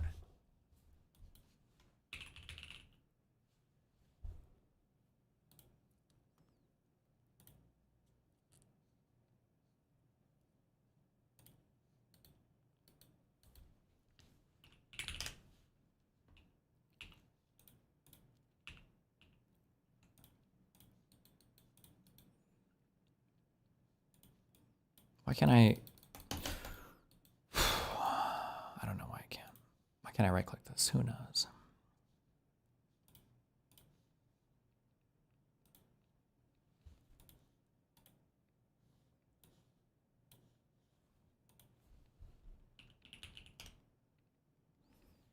If you tell AI to upscale a photo, it might just end up mixing your face with someone who looks similar to it. It could, but that's, I don't know why. I feel like using AI to upscale shit would be stupid. Like you can artificially boost resolution and stuff by running algorithms like anti-aliasing shit to smooth edges or whatever. When you start making big guesses on information, I feel like that would be really stupid to do with photographs of other humans, because I think we're quite sensitive to changes in a person's face.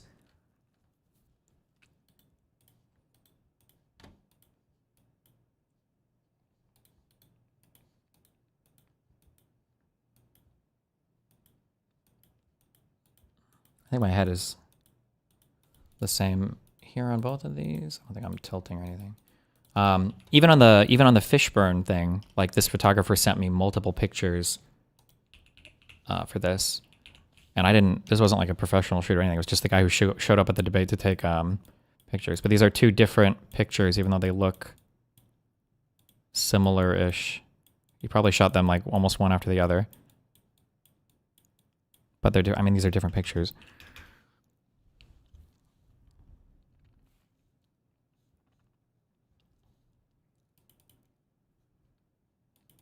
Focal distance does the same thing, right? Yeah, but I don't think they would be changing the focal length of the lens while doing pictures, because he would have to back up and come forward while changing it. I feel like that would not be a thing you would do.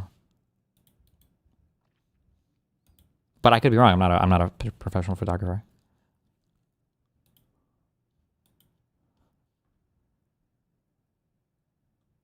Yeah, but your face shape doesn't morph.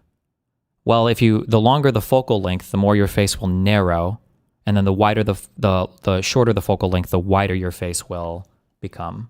That absolutely happens.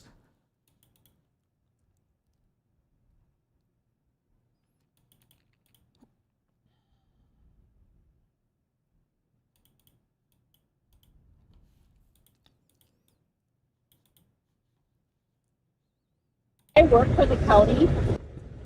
If you have a specific person in mind, like I can likely help you get that person out of here.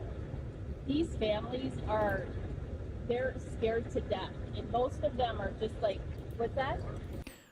I'm 95% confident it was edited based on the teeth, but I can't find the source of MSNBC actually using the fake photo.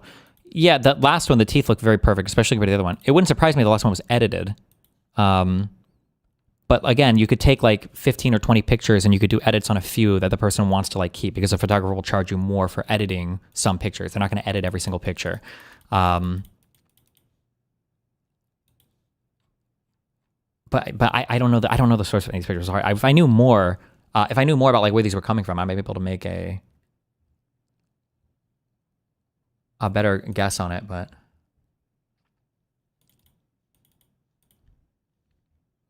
sort of true, sort of not true. Depends on the distance from the subject and how central they are in the lens. Hey, Waterfiend, kill yourself in a video game.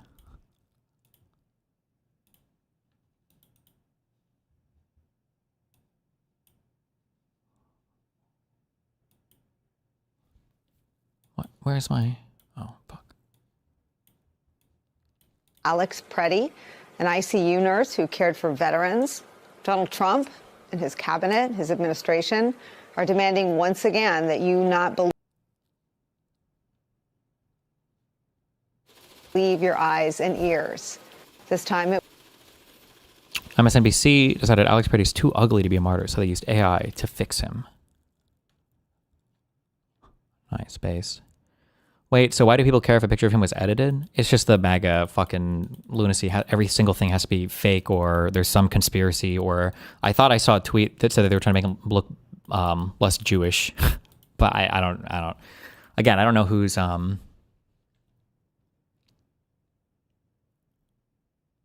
Jesus Christ.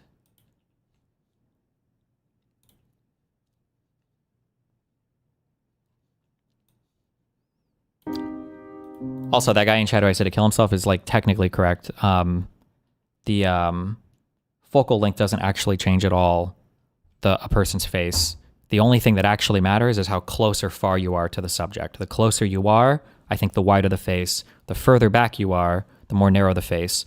The shortcut reason why people will say focal length changes how wide or flat a person's face looks is because typically when the focal length is shorter, you're shooting like a wider image and you have to get closer for them to take up the same amount of space in the frame. So technically, if you stood back here and you had a 70 to 200 millimeter lens and you went in and out and in and out and in and out, it wouldn't actually change the way their face looks at all because you're just zooming or unzooming. What changes is your distance to the subject. But typically, shorter focal length means you're closer, longer focal length means you're further, whatever. Fuck you. I want to be this guy.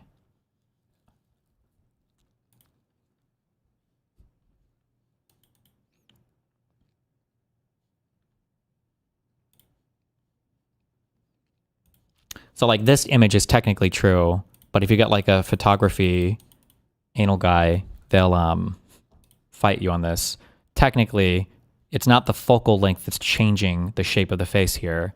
It's the distance to the subject, because for him to remain the same size in every shot, this 20 millimeter picture is being taken maybe from this length, and the 200 millimeter one, I don't know the math, but you're much, much further back, right?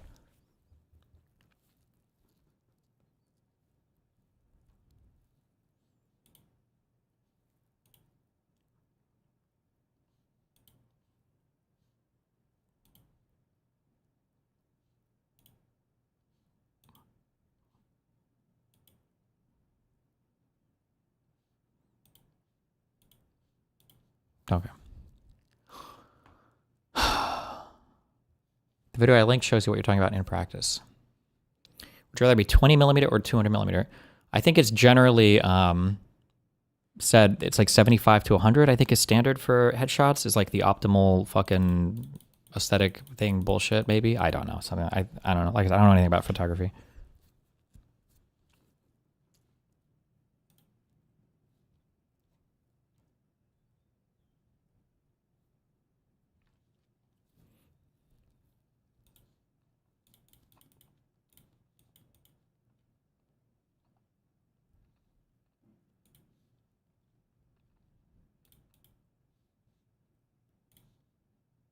Gamer moment.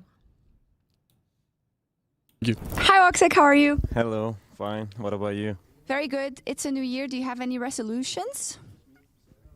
Always same. Always the same? Always same. For 7 years, I think it's same. Everything, all settings, never changing. And what is it? It's 1280960. I didn't. That's so far. That's such a gamer reply. Oh my god! I legit didn't get it. Wait, I wasn't even listening. What was this? Hold on. New year. Do you have any resolutions? Always same. Always the same? Always same. For 7 years, I think it's same. Everything, all settings, never changing. And what is it? It's 1280960.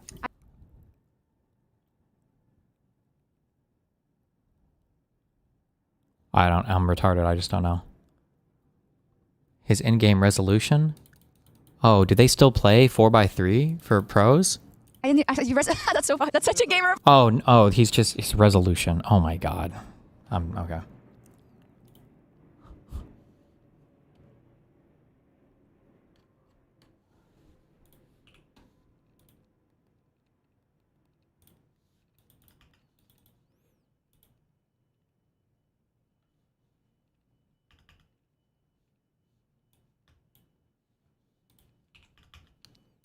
They did this in Severance.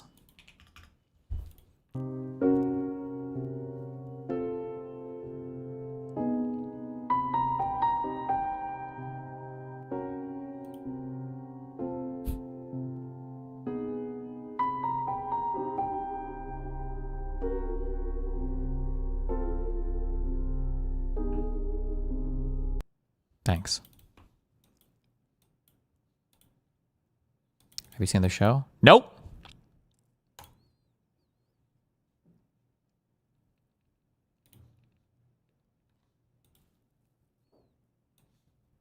Beforehand, candidate for Ohio Attorney General.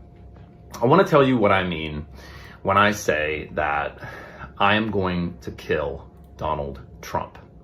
I mean, I'm going to obtain a conviction rendered by a jury of his peers at a standard of proof beyond a reasonable doubt. Not beast mode. Stop, chat. Hold on. We're getting too edgy. Chill. I disavow. Based on evidence presented at a trial conducted in accordance with the requirements of due process, resulting in a sentence duly executed of capital punishment.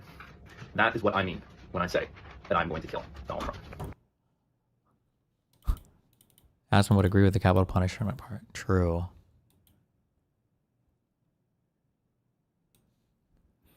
Oh, the Hassan Pikers in the bro, I saw this. I'm like, who is this guy? Who is this fucking guy? When we get through this to the other side, remember the people that were fence sitting as well? The Hassan Pikers and the Chapel Roan said both candidates would do this. Remember them? They use their influence poorly and shouldn't be trusted in these conversations. I click on the profile. They're a Taylor Swift stan. Okay? And I find that very strange because, like, yeah, these people said that they were pro Kamala Harris, but where the fuck is Taylor Swift on Palestine? Where the fuck is Taylor Swift on ICE? Chaperone hasn't stopped doing advocacy on all of those things. Like, you can't be sitting here talking about fucking multi-billionaire superstar celebrities who have been noticeably absent from the conversation as your fucking neighbors are getting slaughtered while you think personally that, like, the end all be all was to say you have to vote for Kamala, she's the best. This is actually who I was talking about, by the way, when I said, like, these are the dumb fucks who have, like, you know, like, they have, like, a absolute fealty to dear leader. They're like, you have to praise dear leader, right? Like, what do you mean? What do you fucking mean? Well, when we get to the other side, who the fuck are you? When we get to the other side, who the fuck are you to tell me? Okay, this guy's a loser. I don't care. Hello. I didn't want to interrupt you, but there's one thing that I was curious if you've, like, thought to confront people in when you're having these debates over these shootings. Mm-hmm. So, I mean, maybe you have, or maybe you haven't, but, like, when they bring up, like, well, what do you expect them to do as they've been harassed and blah, blah, blah, blah, blah. Like, you've heard people say that, and, like, that guy said it yesterday. That guy said it yesterday, yeah. You're not confronting that? Is there a reason why I'm not confronting it? Because there's so many stupid things. But I mean, like, this is part of your job, right? I mean, like, you don't sign up to be a cop to deal with happy people all day, right? Like, part of the job is that you're dealing with people who are breaking the law. Just because somebody upsets you doesn't mean that you can murder them. Like, if you have the temperament to do that, you probably shouldn't be in that position. But they're using it more as a, like, justification of, like, well, they've been being confronted by these people over and over and over again, as if that makes it okay in every situation to, like, treat those people that way. Mm-hmm. Does that make sense? Yeah. Like, they're using it as a way to, like, say, well, in the totality of the circumstances, you have to think that they've been, like, their lack of sleep and all that, like, that stuff doesn't matter at all. You know, like, they're, like, every single situation has to be taken, like, that the totality of the circumstances is the situation that they're in, not like, you know, the guy's mom died 3 weeks ago and he hasn't had any sleep. You know, like, that's not, like, taken into consideration when you're talking about each individual incident. Sure. Yeah, no, And, yeah, like, I agree. Yeah, they're generalizing all of the issues to pretend like all of them applied specifically in this situation. Yeah. Well, we don't know that at all. If I put some things together about, like, different incidents of, like, people being confronted, like, after doing an assault or after doing a shooting, and, like, use of force not being where somebody can, like you could, in theory, go and, like, gun down a bunch of people and then be confronted, like, 5 minutes later with no gun lying on the ground, like, ready to surrender. And somebody can't just shoot you because they think, like, oh, there's a chance that he could get up and start shooting more people. Like, they just can't do that, even in a circumstance that's that crazy of, like, somebody, you know, using a gun. I mean, we know this because they arrested Tyler Robinson. They arrested oh god, they're such a great example. It's not, there are mass shooters who've been arrested before. They give up, they surrender to police, and then they're arrested, right? This happens. Well, it'd be like, like with, like, Luigi, them being like, well, he had a gun, and we know that it was him, and we, like, it'd be like if they just, like, mag dumped him in the middle of the road. You know what I mean? Like, even if you know those circumstances and things, like, it doesn't change. That's why, like, when people talk about the totality of circumstances, but they bring in, like, well, you have to understand what ICE has been going through and all this kind of, like, that really doesn't matter. That would be like saying that a Chicago police officer, because they've dealt with gang violence before, can go into every single traffic stop with his gun drawn, ready to shoot somebody just because, you know, they've stopped a bunch of black cars before that have had guns in them. You know, like that's it's the same like logic. So I don't know, like I could send you a couple of cases of like different, not necessarily of like where judges rule that, you know, the circumstances made it to where somebody could or couldn't shoot, but like there's like way more horrendous things that have happened where, like you said, like Tyler Robinson being just like brought in. But like I'm talking about like more active situations of, you know, like it, I don't know, there's a bunch of stuff like that felony stop thing. I'm really glad that you like grasped onto that, because a felony stop is like literally somebody is known to be a danger. So they go guns drawn because that person is known to be a danger. But sorry, I'm jumbled in this because dude, it's been kind of a lot, but like, how much have you looked into like use of force continuums and stuff like that? And, like, I mean, a little bit, but nobody accepts, like you can read off any of these things, they just don't accept them. But like there's a whole thing on the, there was like a DOJ thing, I almost read from it yesterday, but I just didn't even bother, about like when is it appropriate to use intermediate weapons. Like that's, I kind of challenged him to provide a source for what he said, but he didn't. You're not going to find anything that is going to tell you in any police department you should just start pepper spraying somebody immediately at close range for no fucking reason. Like that's like after other things have been attempted and are not working, you know? And like I think he tried to use the like, well, there was a group of people, and then here's this case of them using OC spray to disperse a group of people. Yeah, he kept trying to go to these things. Yeah, none of it was, not even close. You're talking about like an active like protest that's going into like people pushing up against officers, and you're trying to disperse it, and like that's where, when you're dealing with individuals, you can't just like pepper spray a guy to get him to run away, like without detain. Like you were on that same thing, but everything he kept up bringing up was like not related at all. Situation, like, groups of people that are causing like actual disruption and stuff. But yeah, I don't know. I think that point keeps getting brought up by these people. Of like Rob Noor did it a lot too when he was talking to Wick and Pisco about like, well, they're blowing whistles, and you know, like how. If you just had a whistle being blown at you over and over and over again, it's a it's like that's that kind of stuff. Like, I'm sorry, but if you're a police officer that can't handle somebody yelling at you or blowing a whistle in your ear or whatever it is, like you that's just all the more reason that you're not cut out for the job. Sure. Yeah, I agree. It's like what people said with Ashley Babbitt. They said that the guy who shot Ashley Babbitt shouldn't have done it because she posed no threat. So there's no reason why he should have ever shot. But they just like, for some reason, like, I guarantee you that guy would not have defended the Ashley Babbitt shoot, or would have defended that she shouldn't have been shoot. That she shouldn't have been shot. Well, he said that. He's like, oh yeah, I think it was a good. But in another circumstance, he wouldn't have. He just had to own it on that particular point. Yeah. Yeah, but I don't know. I feel like that's a point that needs to be attacked more and more, of like, well, if this is happening, it's not that we should like let law enforcement shouldn't be doing things when they're met with adversarial people or protesters or anything, but like you can't take that into consideration when you're looking at these use of force like instances where like, well, they've been dealing with this for so long. Like maybe if there was like a history of criminality with somebody and they're dealing with that same person over and over and over again, you can sometimes bring that stuff into court and things like that. But like the way that they're bringing it in is just like, it would never stand up.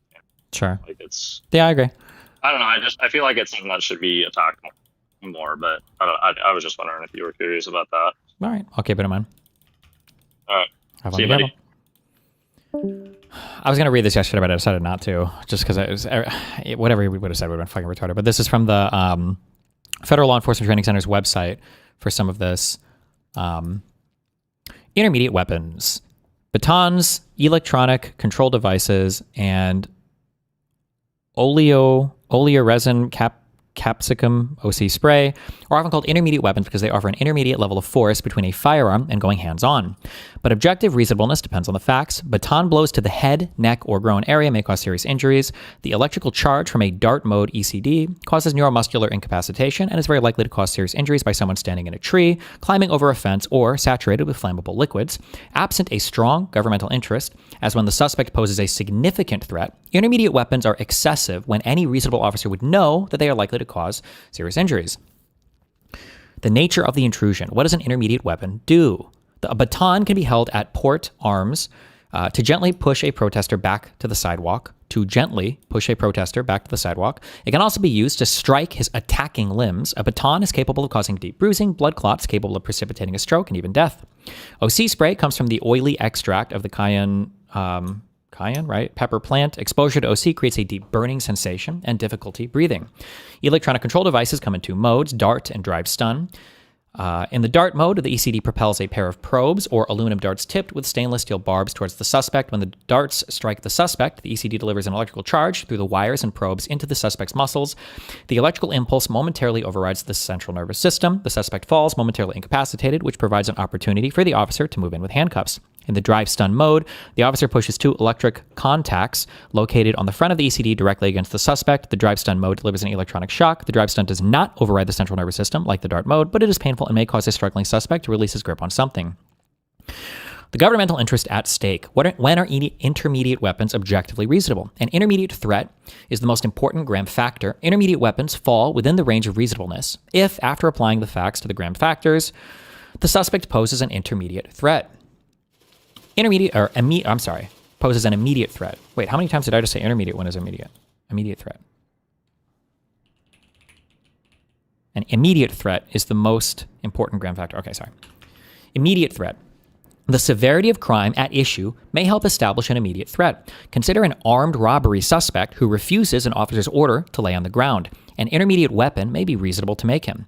But change the facts and the answer may change. Remember when that guy brought up the whole thing, oh, so you think if it was a drunk guy stumbling around, you'd treat him differently? Of course you would. But change the facts and the answer may change. Assume the same person was only suspected of drunk driving. While a serious crime, drunk driving is not indicative of someone who is an immediate threat. The same urgency to get him on the ground may not exist. The crime is only one factor to consider in deciding whether a threat exists. Police officers have a right to protect themselves even while investigating minor crimes. Consider a case where a patrolman stopped a truck driver for a simple traffic violation. The driver became immediately confrontational. "Get that flashlight out of my eyes," he stated. 5 times the officer asked for license and registration. Instead, the driver ranted and raved by the highway. "Why don't you just take me to fucking jail? And I don't have to kiss your damn ass because you're a police officer." After the 5th request, the officer shot the man with an electronic control device in the dart mode. The ECD caused neuromuscular incapacitation. He fell and was taken to jail. The truck driver's failure to provide documentation was an arrestable offense, but was it reasonable to use the ECD and without warning? That was the issue before the court. The truck driver claimed that he would have obeyed the officer's arrest commands had the officer warned him. The officer, on the other hand, claimed that arrest commands would only escalate an already tense and difficult situation into a more serious struggle. This time, the facts supported the officer. But in another case, the facts viewed in a light most favorable to the plaintiff did not support an immediate threat. Here, a young man drove onto Coronado Island wearing nothing but boxer shorts and tennis shoes. An officer also saw that he was not wearing his seatbelt and directed him to pull to the side of the road. He did, but began to pound the steering wheel and to curse, apparently upset about the pending traffic ticket.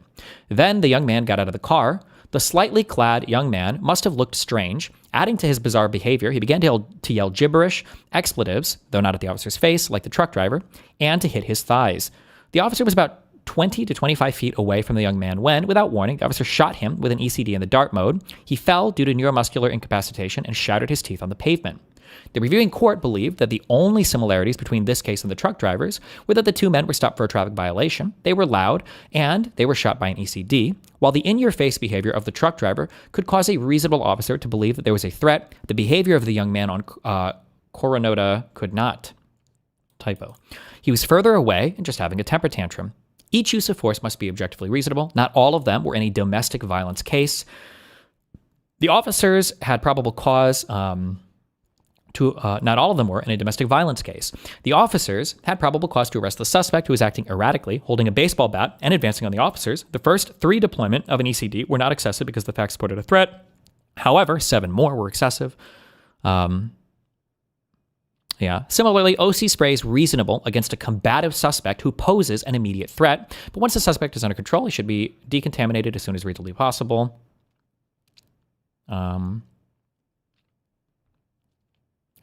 I just, the first pepper spraying of this guy was just completely fucking wild to me. Today, my analysis of the shooting and killing of Alex Pretti by Border Patrol officers in Minnesota. Hi, everyone. Welcome to today's research-informed defensive lesson here at Active Self-Protection. As always, I am your host, John Correa. If you're Wait, does this guy have more teeth than he should? Is this Attack on Titan? Am I crazy? Or are they just like all similarly sized for some reason? If you're new here to Active Self-Protection, please hit the link in the description for my bio and why I am the guy bringing you this analysis. I am a court-admitted expert in use of force in self-defense and in firearms. It's literally an analysis of video evidence is what I do every single day of the year here at Active Self-Protection. So please, this is why I'm bringing it to you. Second thing here, before we get to the videos, I'm not going to dive into the politics here or some of the background issues, but my intent today is to look through the three major angles of video evidence that have been released into the wild of this to see what they say, what they actually show, and what they don't show, and talk about what the lessons learned are. And yes, we will talk about whether I believe, based on my training, background, education, and experience, this shooting is justified. We didn't watch this whole thing today, but hold on. While job gains have remained low, the unemployment rate has shown some signs of stabilization, and inflation remains somewhat elevated. In support of our goals, today the Federal Open Market Committee decided to leave our policy rate unchanged. Having lowered our policy rate by 75 basis points over the course of our previous 3 meetings, we see the current stance of monetary policy as appropriate to promote progress toward both our maximum employment and 2% inflation goals. While job gain...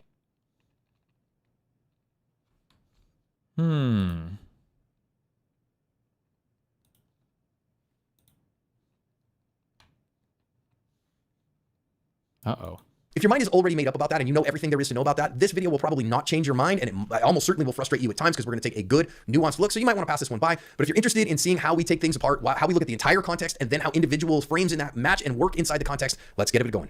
Whether you choose the new home defense model with an impressive 20-foot range or the standard smaller normally I wouldn't skip it. to I don't know if they're going to want me to stream this upcoming show or not, because I don't know if this goes to TV or what the fuck, how they do this, but they haven't responded to my email.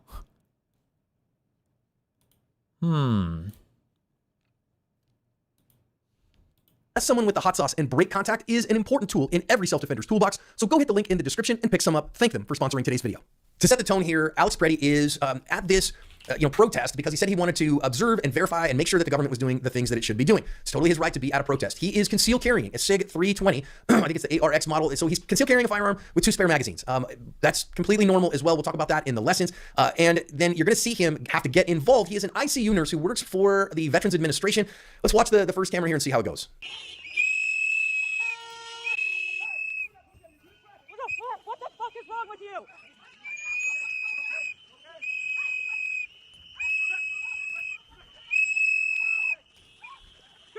The fuck, people? What the fuck is wrong with you?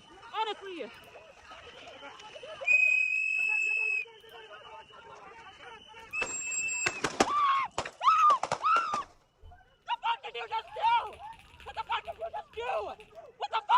I found this other one that somebody said they had stabilized, but it's also in such sharp contrast that I'm a little worried that it's been manipulated with AI, but it shows very similar stuff, just much more clear. As you can see, again, we already saw the agent there pull his gun, shot breaks, and then about a second later, another one, and then a whole bunch more shots break. Let's watch in for the next 2 angles here. They're doing too much, man. They keep pushing people, you know?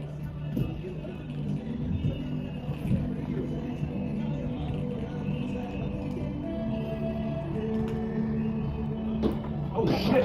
What the fuck? What the fuck? Did they fucking kill that guy? Are you fucking kidding me, dude? Not again. Are you fucking kidding me? That guy's dead. Wait. Did that sound just a little bit? The first part of that, like Lakari? Are you fucking kidding me, dude? Shit! What the fuck? They killed him? Did they fucking kill that guy? Are you fucking kidding me, dude? Not again. Are you fucking kidding me? That guy's dead. Okay, sorry. Yo, Not funny. What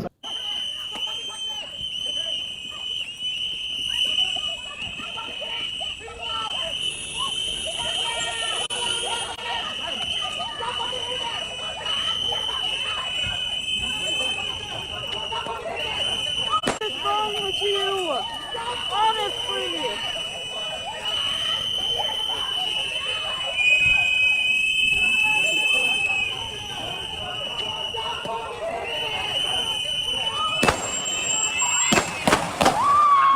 You heard there were a whole bunch of rounds fired there. Alex did not survive this. Mr. Pretti died at the scene. There's been a further significant uproar. And again, there's a bunch of news stories as well as links to the originals linked in the description of this video if you want to check them out. So now that you've seen each one kind of in their entirety, I want to walk back through and show them to you. Here's the thing. The reason that we do that is I want you to see the context. I want to see the totality of the circumstances and not just stop with individual stills that can be misleading. I also want to say here that the video evidence by itself is not a definitive issue. It's all about what did the person who used deadly force see in the moment and why did they act like they did. We don't get to see that on videos, okay? So what we're looking at on video is there objective reasonable evidence that would back a claim that it was a justified use of deadly force? And there's far more in a full investigation than the video evidence, friends.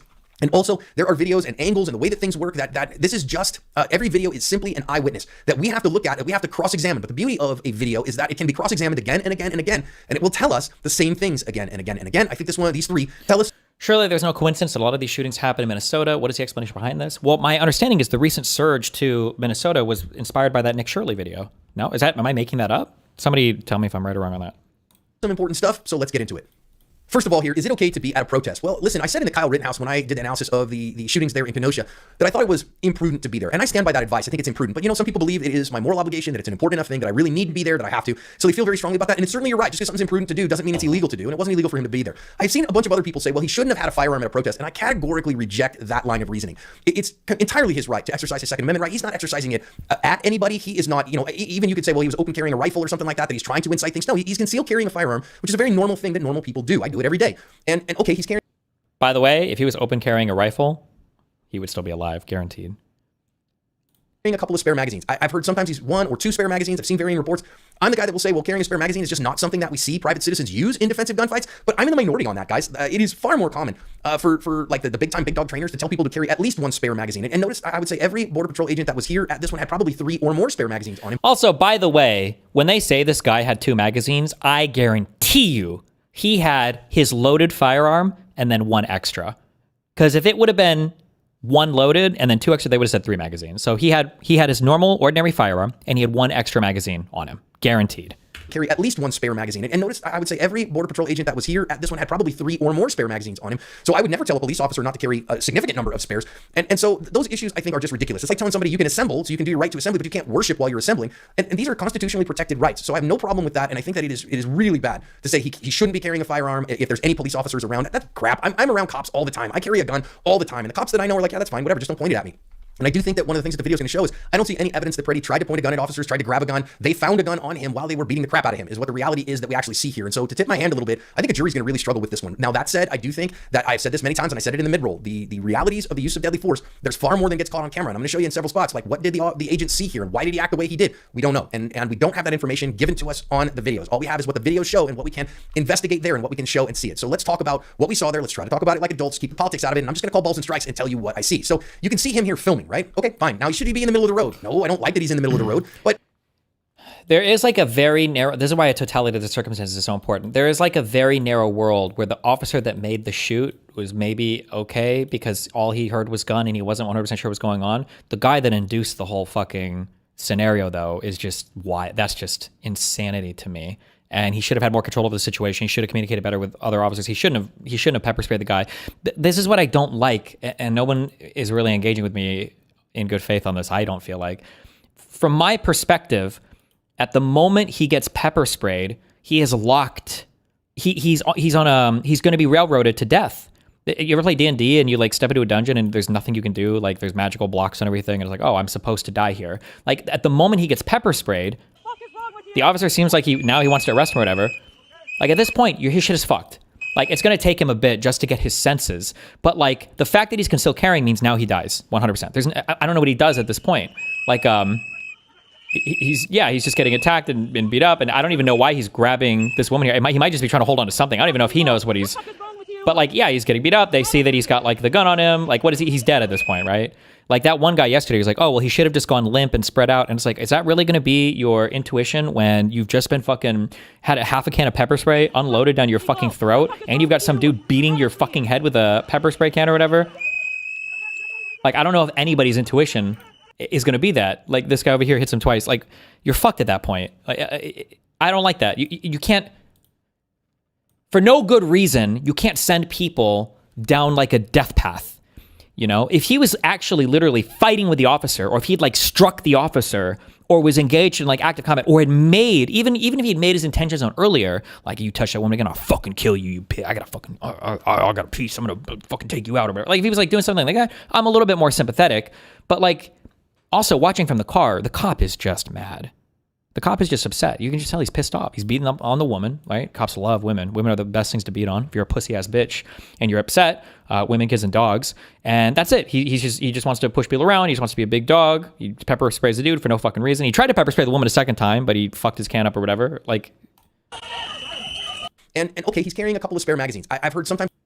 And I do think that one of the things that the video is going to show is I don't see any evidence that Pretti tried to point a gun at officers, tried to grab a gun. They found a gun on him while they were beating the crap out of him, is what the reality is that we actually see here. And so to tip my hand a little bit, I think a jury's going to really struggle with this one. Now, that said, I do think that I've said this many times, and I said it in the mid-roll, the realities of the use of deadly force, there's far more than gets caught on camera. And I'm going to show you in several spots, like, what did the agent see here and why did he act the way he did? We don't know. And we don't have that information given to us on the videos. All we have is what the videos show and what we can investigate there and what we can show and see it. So let's talk about what we saw there. Let's try to talk about it like adults, keep the politics out of it. And I'm just going to call balls and strikes and tell you what I see. So you can see him here filming, right? Okay, fine. Now, should he be in the middle of the road? No, I don't like that he's in the middle of the road, but okay, it's jaywalking at the worst. That's not really a big deal. Now, this agent here in the brown beanie just really kind of hucks this woman. He kind of really pushes her hard. Why did he do that? I don't know, but it certainly raised the temperature of things. Thank you. I don't like, you can't just smack somebody because you're upset. I can't believe so many people, I feel like I've talked to 2 or 3 people that have defended this. There was no reason to shove the woman. Now, if you want to talk about like, again, it was telling that all the examples that guy's ChatGPT had generated for him were like crowd control things. If there's like 20 people in front of you, like the January 6th stuff, cops shoving people back here, that's a dire situation. You're getting stranded. It makes sense.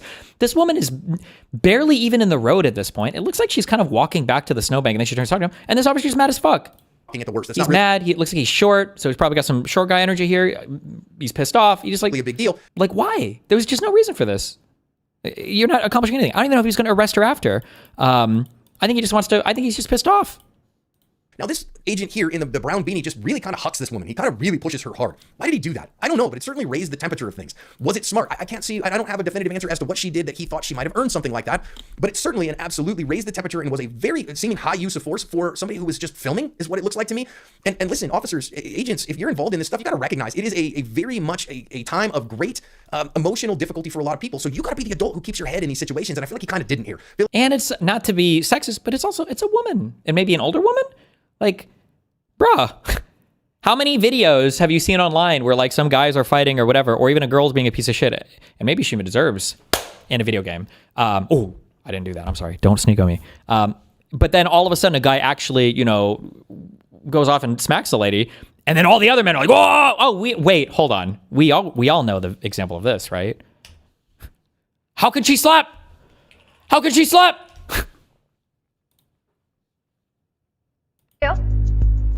Can't talk. Hey, idiot. क्या है यार? These guys have no life in them. I'm telling you guys something, you'll have absolutely no reaction. Why is this on fucking Live Leak? Jesus Christ. I guess I'm done over here. Thanks, guys. Isha, I think तुम इन दोनों को अपना challenge क्यों नहीं दिखा देती? There's not one word coming out of their mouth. Actually, the thing is that we don't want to talk with you, actually. Why don't you go and f*** off then? You go. Boom! How can you slap? How can you slap? How can she slap? But like, I mean, damn, dude, what do you expect? Also, keep in mind as well, and I hate how turned on its head everything is, like, this is supposed to be the Republican archetype. You see a poor woman being attacked by a power-tripping man. Your Republican conservative manly alpha male instinct should be to intervene, right? This is like the fantasy situation that all the red pillars and all the conservatives generally imagine themselves in. A man is attacking a woman for no reason, and I'm going to peacefully intervene. You know, the guy didn't punch the cop. He had a lot of good shots on the cop here. If he wanted to beat the shit out of him or attack him, he could have. He didn't. He just stepped in front of him. He's like, bro. I feel like he went a little, like, way hard here, and that raised the temperature of everything. Now, if we look, what did Alex Pretti do here? He responds by putting his hand on the cummerbund of the officer. You can see him here. He kind of like tries to separate him. Whoa, whoa, whoa. Now listen, that is definitionally assault on a law enforcement officer. He put his hands on a law enforcement officer, even though that officer was doing wrong. And I got to say this, if you're going to go to a protest and observe, you have to be an observer. If you're like, well, we want to make sure the government is doing the things that they're supposed to be doing and that they're not abusing people. I think that's an honorable thing, but you got to recognize that if you decide to get involved, if you decide not to be an observer, but to be a participant, you could run into problems like this, okay? So I don't disagree with this. Did he look in the beginning at the image from right in front of the car? I don't know if the guy ever actually touched the cop. If he did, it was insanely slight. I don't know if he ever actually touched him. I'm not sure. But again, even if he touched him, like the guy is not attacking him. He's not hitting him. He's not punching him. Like, hey, now I understand why you would do it. Guy's an ICU nurse. And if you go talk to any nurse, right? Like I was talking to a nurse practitioner just a little while ago, my good friend Sandy, and she's like, look, as an ICU nurse, man, breaking up people fighting is part of your training. It's part of the way that you do business. It's part of just the fabric of your being because you're going to be dealing with combative people, maybe especially working for the VA, as I say that as a disabled veteran. And so I understand why he might do that. Of course, does the agent know that he's an ICU nurse? No, probably not. If he knew he was an ICU nurse working for the VA, would he maybe have given him a little bit more, leeway, a little bit more courtesy? Maybe. So I'm saying this does meet the definition of maybe of assault on a police officer, or I don't know. From one angle, like from this angle, maybe it's a stretch, but maybe. But I feel like from the angle of the car, I don't think so. Impeding an official investigation. GunTuber and lawyer Collian Noor posted his video on it too. I can't watch a lot of his stuff. It's just very uncomfortable. I have like it's the opposite of ASMR, like fingernails on a chalkboard or whatever. When people's mouths are very like cummy, like you can tell that they've been like throating loads all day from especially older men like Trump. It's just the sound just bothers me. So I typically don't watch a lot of his videos on anything political related, even when it has to do with firearms, unfortunately. Sorry. Investigation. And so I don't love him doing that. I think that it's not great. I certainly don't think, though, that it rises to the level of we should shoot this guy. Certainly it doesn't, and I'm not saying this is why they shot him. Instead, what the agent does here is the agent decides to get out the OC spray and hose him down. Now, if the agent said, wait a minute, I was in the lawful performance of my duties, and this guy impeded my duties, and so I blessed him with the hot sauce. Well, I don't love it, but I understand why. Wait, hold on. We might have a big disagreement here. Wait, fuck. Did this guy actually? Hold on. I don't like that he had a gun. I don't like that he had two. Yes, we know he had a license, but even if we didn't know that in the moment, simply possessing a firearm does not automatically turn you into a criminal. Besides, they weren't restraining him because he had a gun. They didn't even know he had a gun until he was on the ground. You may not like the fact that he was protesting ICE. That still does not strip him of his Second Amendment rights any more than if someone who is pro-ICE went to protest against the protesters while carrying their gun. The Second Amendment is for everybody, not just people you agree with, not just people who vote like you, not just people who make you comfortable. Okay, I rescind my mean comments for today.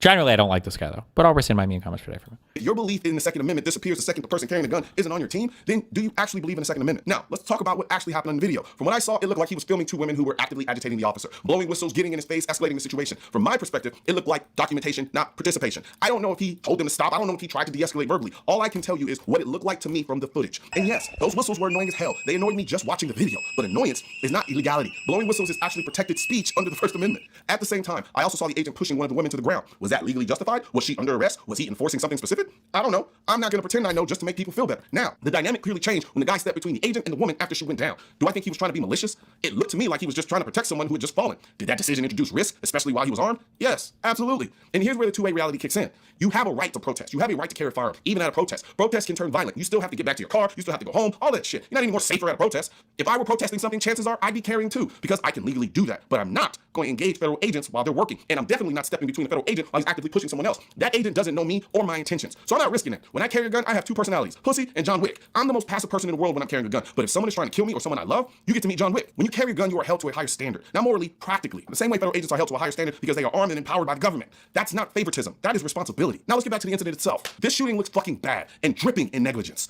Now we'll slow things down so each moment is clear. Here is Pretti. Several agents are restraining him, and this is the Border Patrol agent who will shoot him first. This appears to be when agents first notice that Pretti is carrying a firearm and yell that he has a gun. Watching the same moment from a different angle, the agent who first pepper sprayed Pretti beats him several times with a spray canister. We can see that both of Pretti's arms are pinned down by his head. This agent in gray reaches to remove Pretti's weapon from his hip, as this agent unholsters his gun, nudges the agent in gray out of the way, and fires. Let's rewind and focus on the agent who shoots first. Just seconds before he fired, he was facing away from Pretti and focusing on an entirely different situation as he tries to spray a nearby woman with an irritant. The spray appears to malfunction. This guy's fucking retarded, bro. The agent turns as he adjusts it. That's when someone yells that Pretti has a gun. In around 5 seconds after fully turning his attention toward Pretti, the agent draws his weapon and shoots. His arm visibly recoils at the first shot. The firearm has clearly been removed from the scrum when the first shots are fired toward Pretti at close range. The officer who disarmed Pretti can be seen reacting to the sound of the first shot, looking back toward the skirmish. The shooter was standing behind Pretti and not under direct threat, contradicting statements from Homeland Security officials that he fired defensive shots. He also has a vantage point to see the gun pulled from the scene, but it's unclear if he did, and whether he thought a weapon was still on Pretti. He then fires 3 more shots from behind Pretti, whose arms are down as he appears to brace himself against the pavement. In one hand, he still holds his phone, and in his other, his glasses. The agent in gray who removed Pretti's gun carries it across the street. Pretti is disarmed and falling to the ground. But the agent who first pepper sprayed Pretti and later beat him with a canister also pulls out his gun. From a distance, despite the fact that Pretti is lying motionless on He's not the one that fires the second round of shots, is he? the ground, these 2 agents fire 6 more shots. He's got to go. That dude, he's... Oh, sweet Jesus, let me kill this nigga. This guy's got to go. He's got to go. I don't know what this guy's story is, but if CCOT was made for anything, this guy's got to go. Neither is under threat. In total, the agents fire 10 shots in 5 seconds. The real questions are, who caused it? And why did the shooting continue afterwards? There are 2 plausible scenarios. 1, an officer draws under stress, finger on the trigger, cold conditions, movement during a struggle, and negligently discharged the gun. Also, holy shit, I know the military must be good with this, right? Because you guys are in the military. I know gamers understand this. If you're good at a video game, for team games, the first thing you notice, go watch professional Overwatch, professional Valorant, professional CSGO, is always comms. You always know immediately when you're a good queue versus a shit queue, right? Where when you're playing with a good team, you can close your eyes and it's like the Matrix. You can see everything happening on the map because everybody's callouts are quick, they're concise, they're precise. You're just getting so much information so quickly from everybody that everybody's playing well as a team.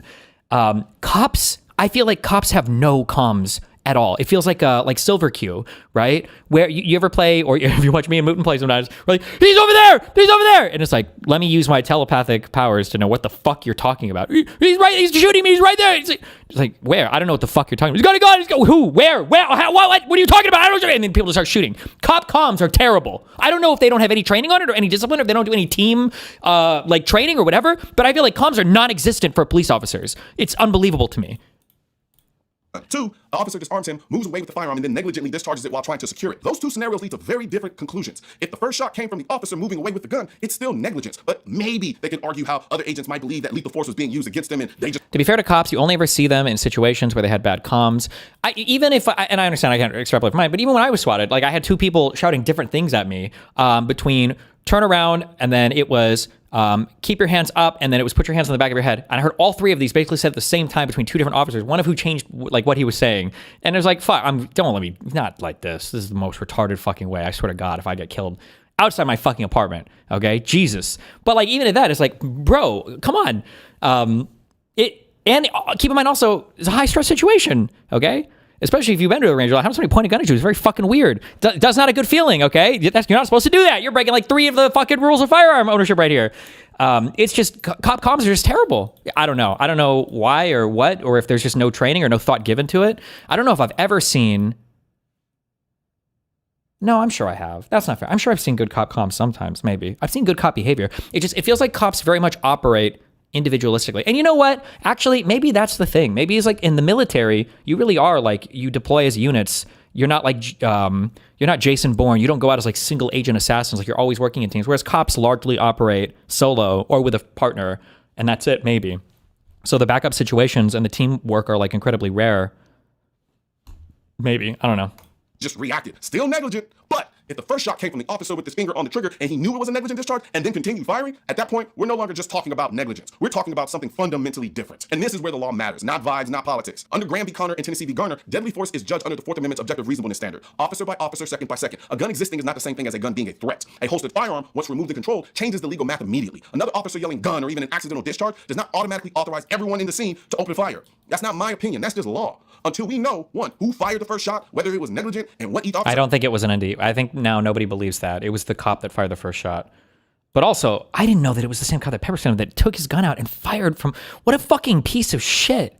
Holy fuck. What an actual fucking piece of shit. And we don't even know the guy's fucking name? What do I need to get government protection of my identity if I fucking murder somebody? What the fuck? That's crazy. That's crazy. Why he would do that, and OC spray, I love. I think it's a good OC spray, and hose him down. Now, if the agent said, wait a minute, I was in the lawful performance of my duties, and this guy impeded my duties, and so I blessed him with the hot sauce. Well, I don't love it, but I understand why he would do that. And OC spray, I love. I think it's a good choice in a lot of these situations. I do think that this agent shows that he doesn't understand how to use OC spray very well, because he sprays him and sprays him and sprays him and sprays him again. That's bad tactics, right? You actually want to use the OC spray and then let it cook, because the aerosolization gets more of the oleoresin capsicum into the mucous membranes and has its effect. And I think that as we actually watch this go down, I think that what we're going to see here is that it was having an effect, but that the agent kept kind of putting it over the top. Yeah, there's like a world where I don't like it at all, just because I don't think the guy had shown himself to be violent at all. So I feel like you're escalating so much for no reason. But like, there's a world where like he sprays him and then backs up, and I just think, okay, this is kind of a dick cop, like an asshole cop. But like to spray him and then to engage like in Mortal Kombat, I'm like, really? And putting new spray down over the top of the old spray. And so it didn't work as well as he wanted it to, because he was spraying it again and again and again. Now they're going to grab a hold of him here and drag him off of this lady and then start kind of beating him up pretty good. Now we switched over here to the one that I'm a little worried is AI generated. Not generated, but maybe kind of, it's enhanced so far that I'm just going to say this is tentative, okay? But what you can see right here, you can see where the arrow is the fact that that Pretti has his elbows down on the ground. He is using his forearms to stabilize himself, and he's basically turtled up. We're going to see other angles of it that he's basically got his head buried in his arms because the OC spray is kicking his butt. And so I will say,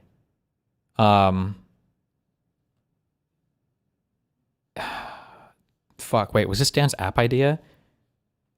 There needs to be a video platform that becomes more standard use for situations like this. So YouTube will always transcode video that you send to their servers. Even if you're watching in max quality from my stream, you're not actually getting the encode that I'm sending from my computer. The encode is always being rerun through YouTube's encoding services or servers first. So in 99% of cases, it doesn't matter. But in cases like this, where you might be resolution limited or you're distance limited, where like every pixel starts to matter, it would be nice to have the original video for this, not the YouTube transcoded video where it just like the pixels matter here. Like they really do.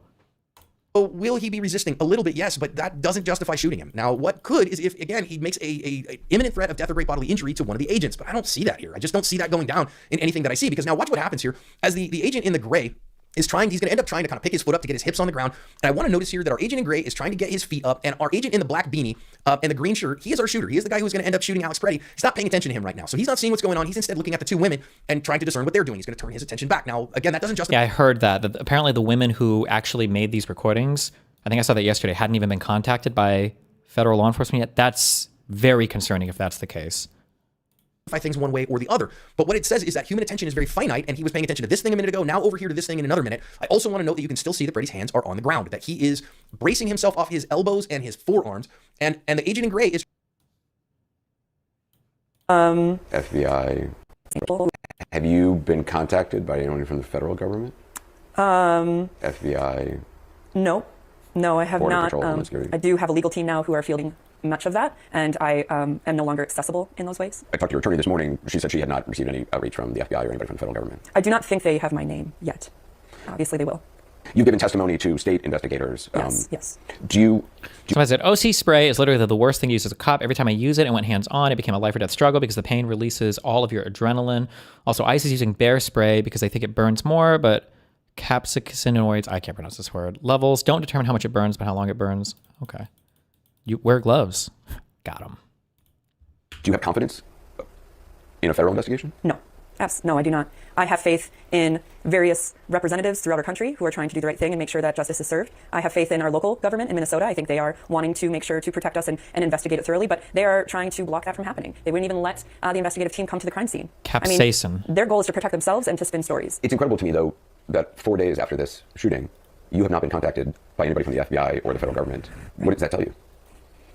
Like, I feel like retrieving that evidence immediately is the most important thing you could do. That's just a no-brainer, right? You want to get the evidence as quickly as possible, make sure it's not tainted, make sure it's not deleted, make sure, like, I don't know why that would almost be like a day zero. Like, as soon as it happens, you're requesting all of this. That's crazy to me. That they're protecting themselves and they don't care about the truth of what happened.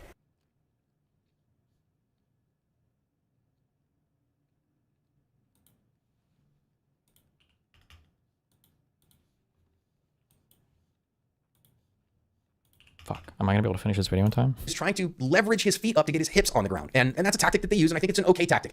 And you notice there's, 3 guys, 4 guys trying to hold him down.